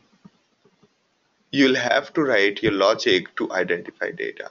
When is Hadoop MapReduce better than Spark? When you have multiple phases of MapReduce, a complex processing, such as running I mean, almost every processing that requires multiple MapReduce phase is better done at Spark as of today. Okay,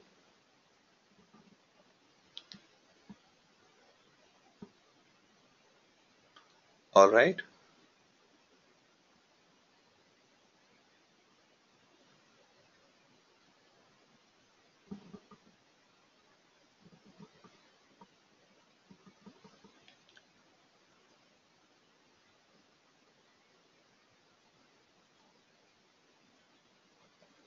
all right. Now going ahead. Alright, I know that some questions I am leaving consciously and I'll come back to those questions again. So Spark SQL, as I was telling you, is basically have the Hive compatibility. Hive, if you have been from Hadoop side, Hive makes it possible to write SQL and that converts it into MapReduce and get it executed. And Hive seems to be really successful because Hive makes it possible that you don't need to write actual MapReduce code, which was very repetitive and difficult to write. So you could simply write SQL. Therefore, Spark SQL provides a good Hive compatibility. All right. So Spark On top of Spark, you have Spark SQL, and Spark SQL.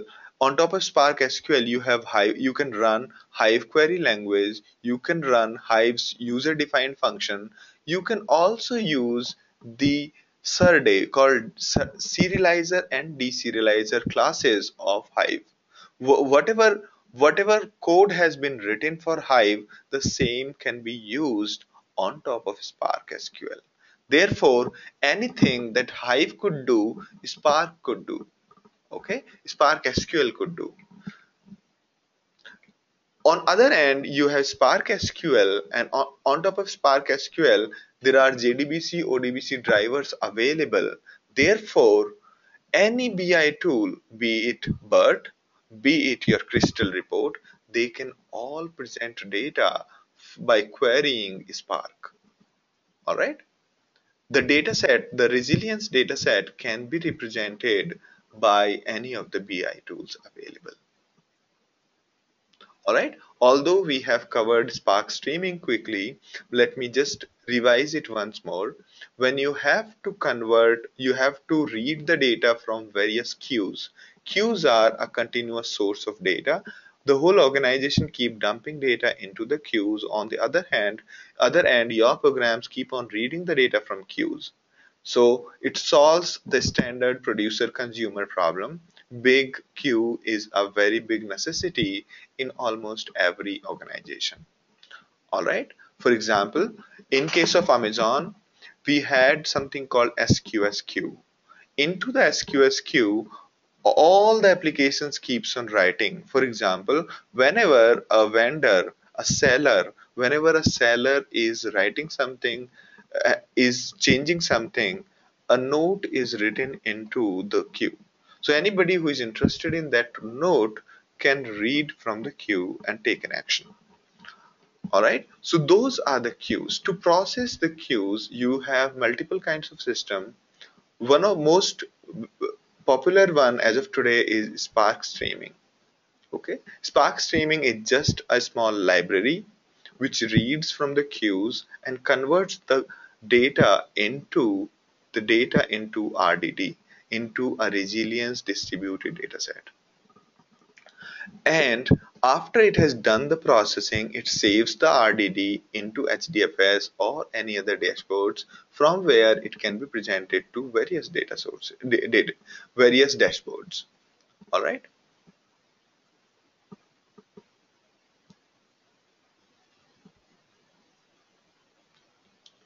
All right.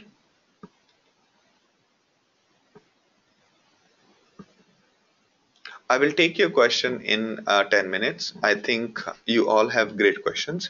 Let me just go through it. Probably your questions will answered by the end of these sessions. Then we last 10-15 minutes we can take up all the questions. Otherwise, we can have these questions over our forum, right? Because your questions are important. These are really great questions. Let me try to answer it. All right. So one library which we talked in the diagram briefly is machine learning. So what is machine learning? Programming computers to optimize a performance using example data or past experience. It's a branch of artificial intelligence. It is used for designing and developing algorithms. Computers evolve their behavior based on empirical data. There are many examples of machine learning in use as of today, including including the including recommending friends and classifying content and even recognizing text, recognizing voice, converting an English language expression to mathematical representation. All of that is done using machine learning. All right. So MLlib is basically a great machine learning library using which you can churn terabytes of data, and it's pretty easy to use. It's because the interface is available in Java, Scala, and Python. All right. You can also have something called ML pipeline. MLlib came up with a standard format in XML, which can be fed to the MLlib API. Okay, so you don't really have to write a code to get your machine learning work done. That is the innovation MLlib has done. All right, GraphX, as we described, it has got Spark can run the graphs and collections very well. It's great for doing various kinds of algorithms such as computing the page rank, computing the connected components. For example, these are connected components, these are connected dots, and there are many good algorithms really well coded in GraphX.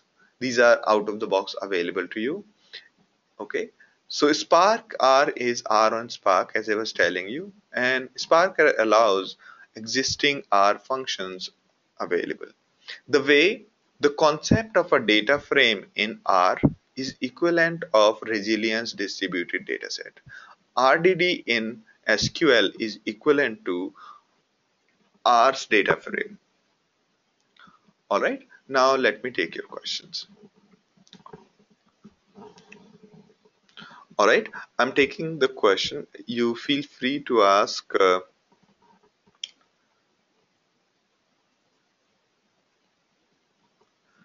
All right. Just Rahul's question is just wanted to know how a fully developed Python application is mounted on a cluster. I'll just show you very quick way. I'm logging to one of my cluster. This is my Cloud Labs. All right. Let me decrease the window size a bit.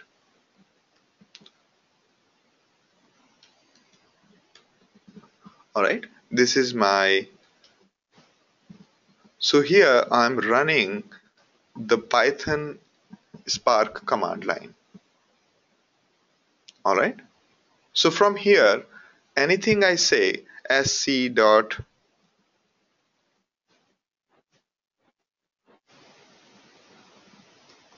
all right. So we can say sc dot text file and read the data from remote. Why it's not writing?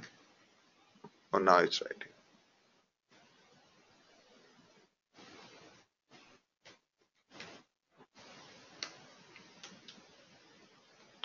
Sc dot text file, for example. So you could load any data from sc here is your gateway to Spark, all right, and you could load data from here from the HDFS. Okay,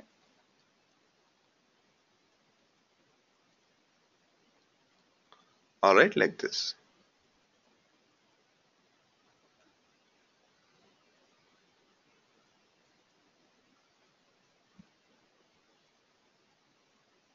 All right, I just hope I've given the, yeah. All right, so this f is my data, and on top of this we can start running our logic. On this data we can start running the logic. Okay, it'll be difficult to accommodate it now, but yeah, that's a good point to start. So the way I'm running from the command line, you can also write the full code in a file and then start with something called something called Spark Submit. Okay, you can either use bin Spark, bin PySpark for interactively executing things. Second, you could use Spark dash submit and submit the logic. All right, I don't have right now available out of the box. All right, although I might have one thing here. Yeah, for example, this is my Spark example I was trying to show you. So in Java, I think, yeah, this is the word count example in Java.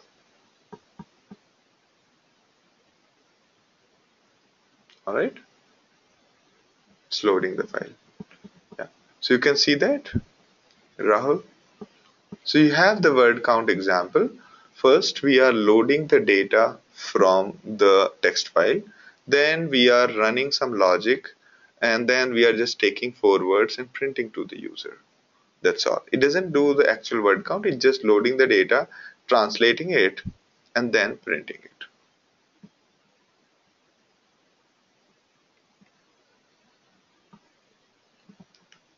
All right. Now there is a question from Tulsi.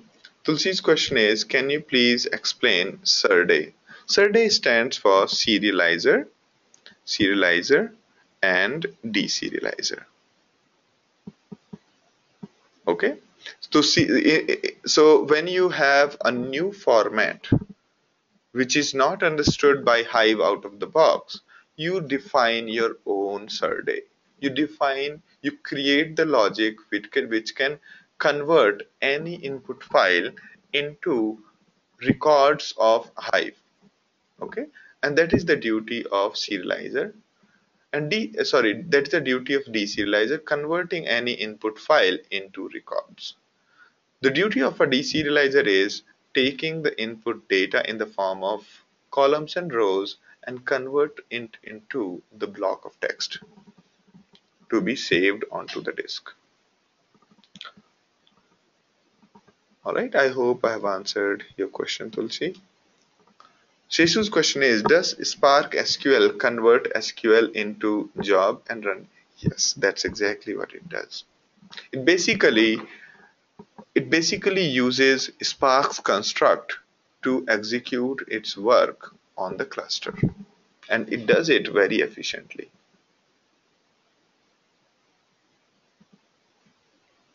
Does Spark has support for SQS? Yes, I think. As far as I know, I think it has. I'll need to again check. Madhusudan is saying, can you please describe one thing? Can you tell a little bit about Kafka? Kafka is a message queue.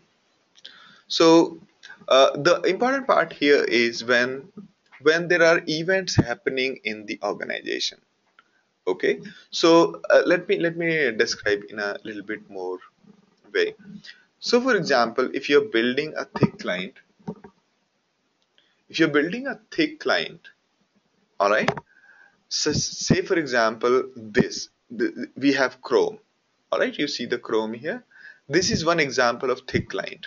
Now when I select this and press either I say right click and control C, or or we say edit copy. Okay, so they all are doing the same thing. To facilitate this, there is a common queue in event queue in this application. So whenever we are pressing a button, or whenever we are clicking, it's it's basically launching all the people who have subscribed to this particular event. Okay, to manage this, there's a central event bus where everybody is saying that, hey, I'm listening to this event. Okay, and whenever that event occurs, those all the subscribers get a notification. In the similar way, in an organization there are lots of people doing lots of things. For example, whenever an order get placed, there are on an e-commerce website, there are a lot of triggering that has to happen. Either there is a tight coupling between producer and consumer, producer of the event and consumer of the event in an organization, or there could be a big queue in between. In this queue, all the producers write their messages. All the producers of the event, they just drop all the messages and somebody receives those. Okay, that is a message queue. Kafka is a high performant and open sourced message queue. It works in a distributed manner. All right. Nitesh is saying, is there going to be some hands-on? Right now, I did not plan anything, but if you have something in mind, I can help you out. All right. If you want, I can actually do this. All right. So right now, when we were trying to do this, let me just try to do a little bit because we have some time. So I'll just take maybe 3 minutes. So don't go away if you're not really great with coding. So we have just loaded this file into F. All right. We have loaded a file into F. F is our gateway to that file. If we say take 10 elements, it will bring 10 elements from that file. So it has brought 10 elements from that file. Okay. We are talking about a file in HDFS. How does this file look like? Let's have a look. Okay.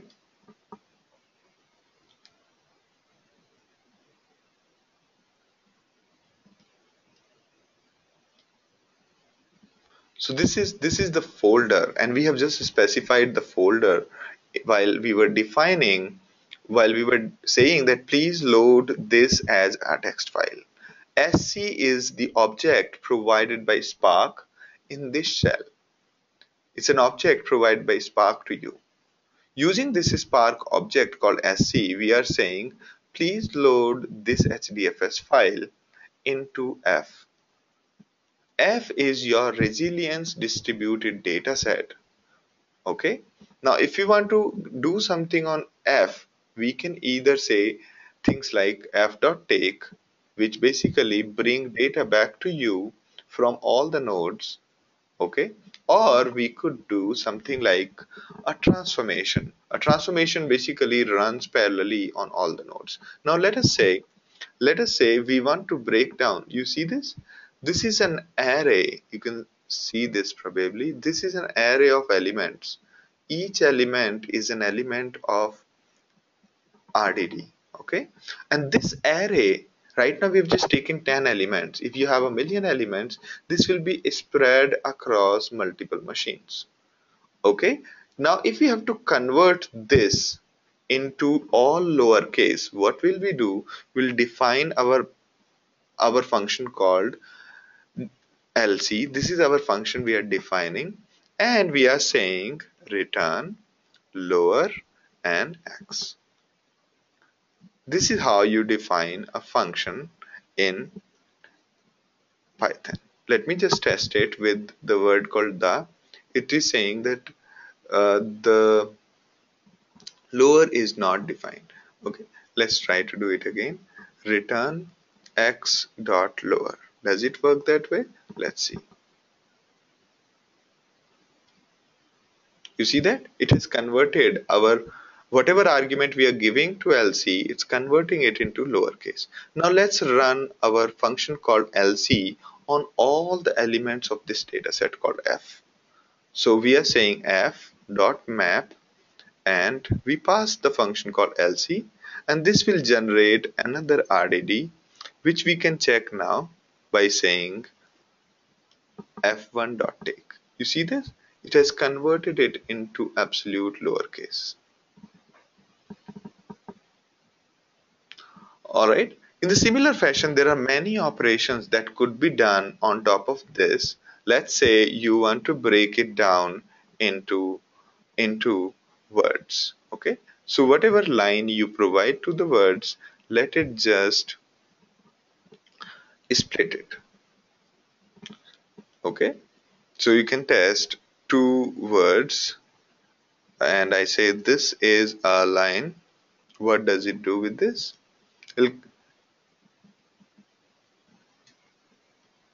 Sorry, we had to return also.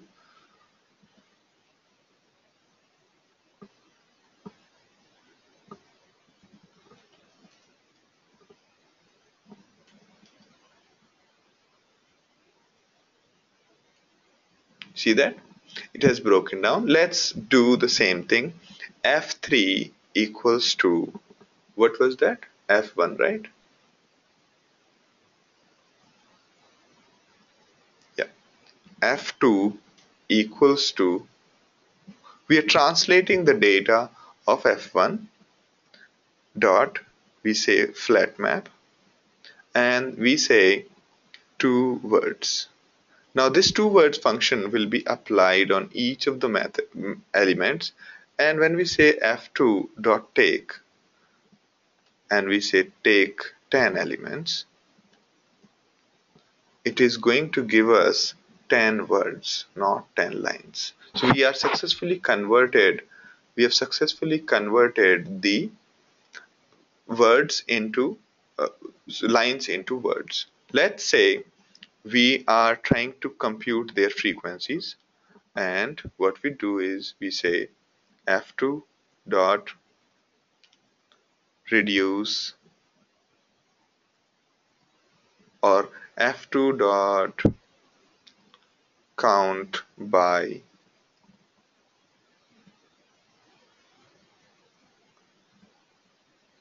All right, all right. So it says that there are these many records in f2. All right. Next is we can convert it into two tuple, any value, and what we do is we simply return something of this sort. So we can say, what was that number? F2. F3 equals to F2 dot F2 dot map, and we convert it into tuple. We can test what is there in the F3 by saying take 10 elements or say 15 elements, and how does it? Now you can see that. Now we can do things like F3 dot reduce by key, and we can pass a quick function lambda x and lambda x comma y and return x plus y. So this would give us the frequencies of, as you can see, we have been transforming the data. Or let me just collect all of it. So what we have just done is we have tried to do the frequency analysis of the word. So this is our word count example. All right. You can see the richer has come 11 times, constituent has come 6 times, and so on. All right. Sounds good. Nitesh?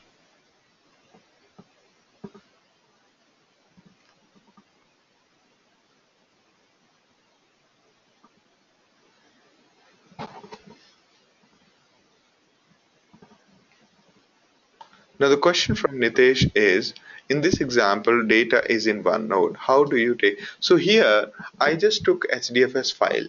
HDFS file is already on multiple data nodes. Okay.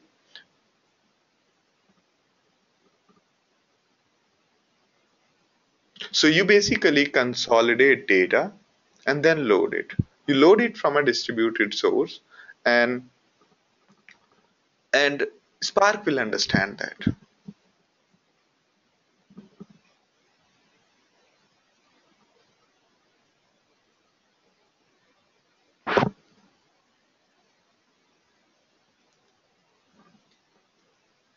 All right. There's a question from Harish, and question is good. Point is that mllib and R both have ML. Is there a duplication of function? So mllib is not only the existing libraries. mllib is also collection of basic data structure using which you can do a lot of machine learning work. Okay.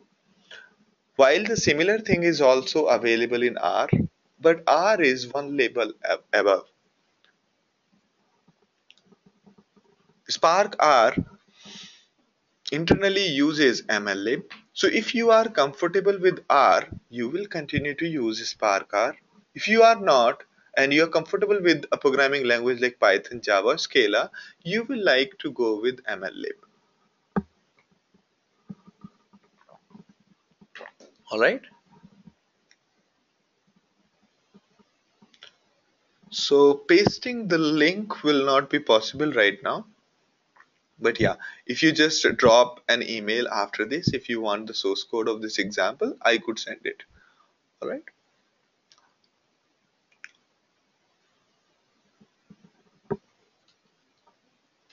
Can RDD be cached in memory for frequently cached data?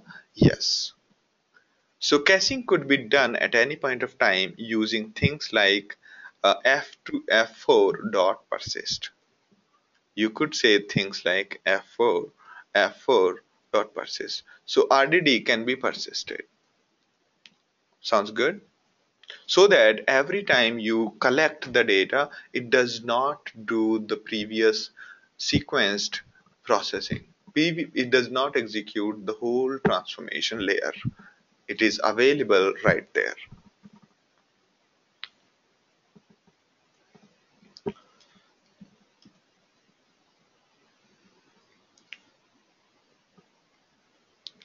Madhusudan's question is, what are recommended RAM requirements for Spark in production environment for processing in production environment for processing 24 terabytes data?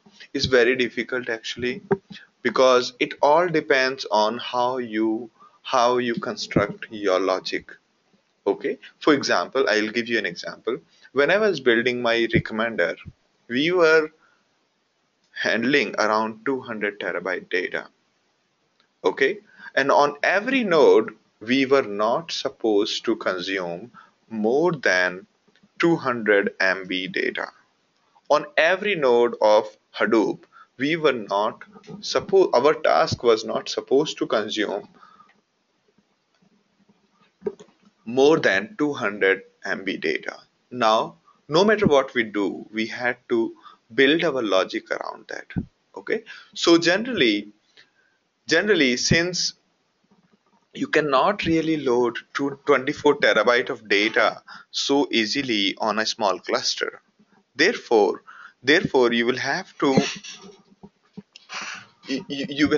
come up with the clever techniques, or you will have to understand how could you break down this processing in Spark so that you don't have that hard requirement of memory.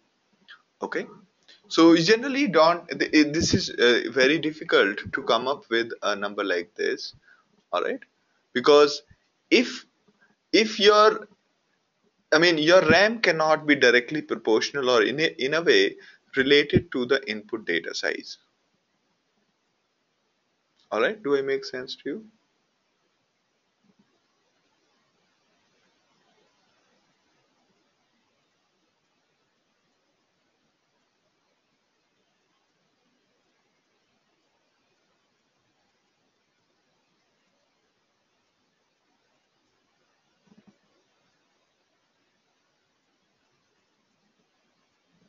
All right, Madhusudan, are you there? So I'm saying that you cannot base your logic on input data. Your RAM requirement should not be based on your input data. It should be more upon how fast you want to do the computation. Okay.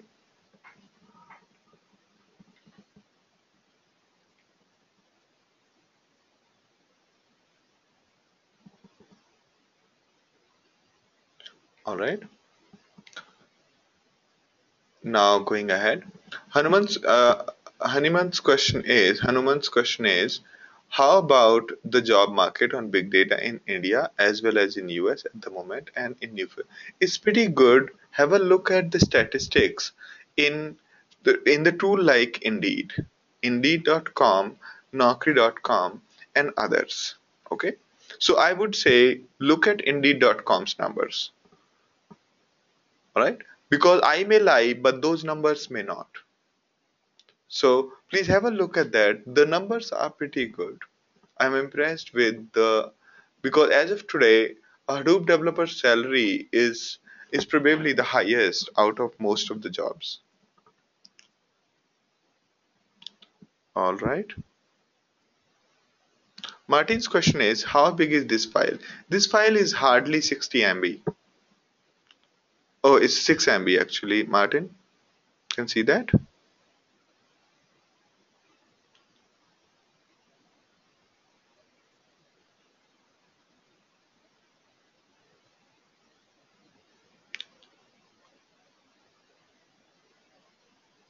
All right. So Nitesh, this is the file you are talking about, right?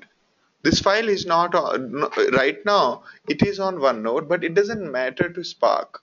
We are loading it from HDFS. This file might be loaded, might be distributed on multiple data nodes in the HDFS. If you know a little bit about HDFS, when you load data into Hadoop, what happens is it breaks it down into small blocks, and those blocks are transferred on multiple computers with two backup copies. Therefore, when you say one file, it is actually many files under the hood. Now, in case you want to process multiple files, and you can put all those files under a single folder and you can feed this folder to Spark. All right.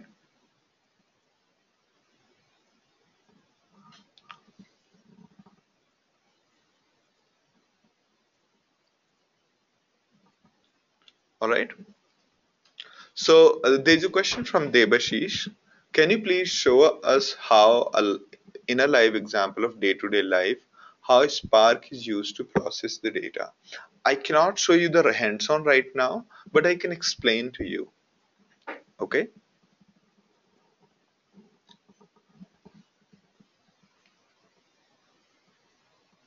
All right.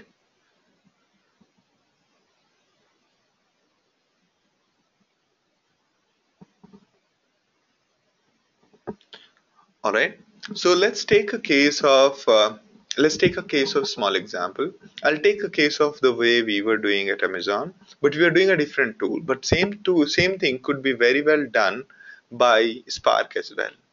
So when you log into say Amazon.com and you go on to, I think it would be in my history, go on to something like something something like say this one. All right. So when you go into one of these, all right, it's not a good example.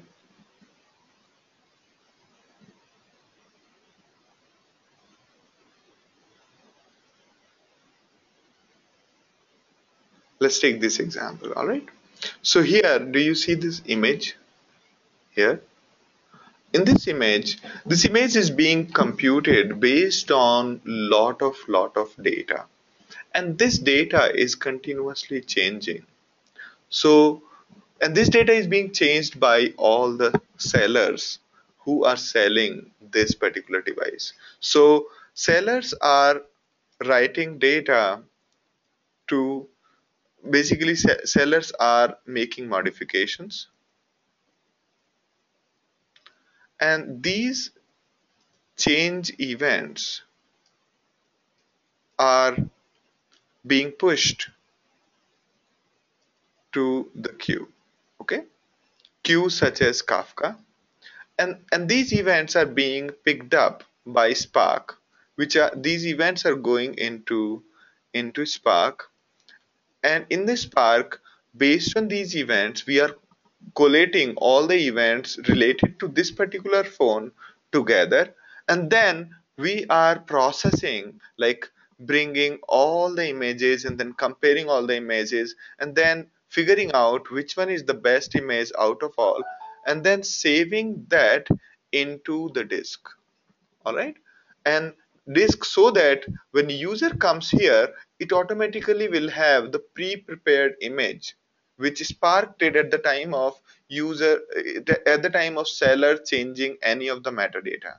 All right. So this is just one example I can give you right away about a stream processing. All right. So Sivam is saying that, is there any relationship between big data and clustering? So generally, big data is related with cluster computing or distributed computing. All right.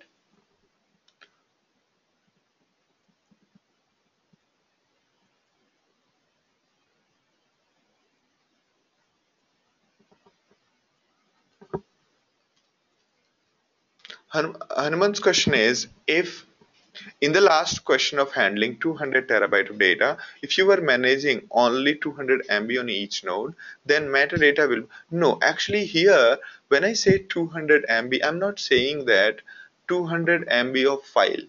I'm saying that the 200 MB RAM is what we were provided with for our map reduce. Okay, so for 200 MB of RAM for map reduce, meaning each map function should not consume too much of RAM. Okay, and that is very much possible.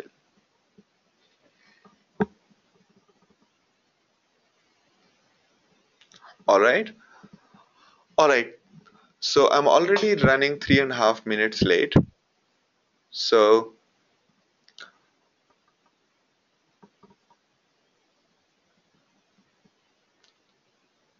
all right. Thank you very much. And if you have any questions, all of you, I know there are some questions I have not been able to answer. Please feel free to ask on our forum, and I'll make sure that we answer those questions. And feel free to, let me know if you have any further questions.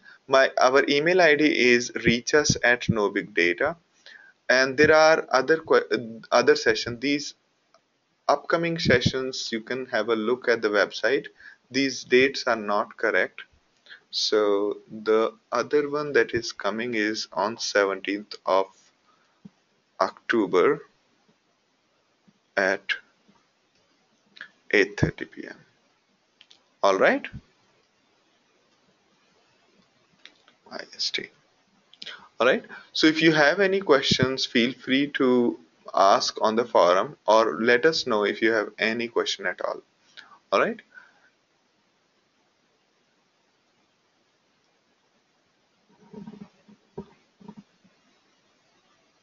All right. Uh, Nitesh, the video is recorded. You can go through the video, and the video is the hands-on exercise was without the slides, so you can have a look at that. All right.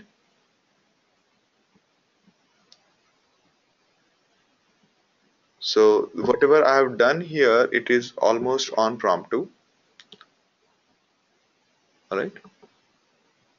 And these videos, you will receive an email with the videos. Okay.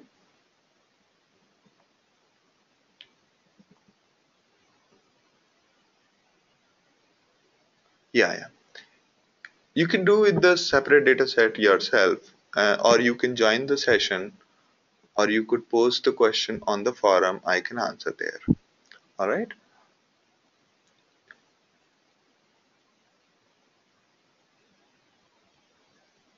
Because understanding the transformation and action would take considerable amount of time, and almost all of my sessions are hands-on, so nothing to worry about not being hands-on, because that's what I would want all of my students to be.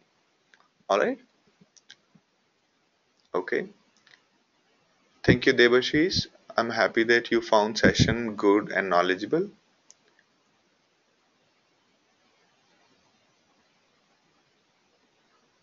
All right, Rahul. Yeah. So Rahul, one of our persons will be interested, will be contacting you if you want, or you can directly go to the website and go ahead. All right, you can go to the website and go ahead. And the next session is basically next session will be paid one. Next session will not be free one, and you can have a look at our website for the upcoming session. You can register there.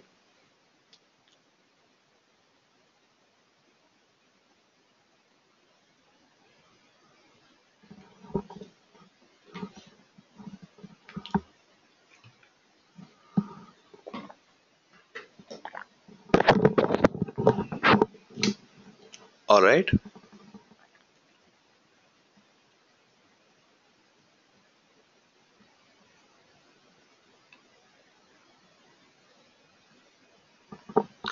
All right. Okay, then have a good day. I'm happy that you found the session helpful, and feel free to ask questions to us on the forum, and we'll make sure that we answer your questions. All right.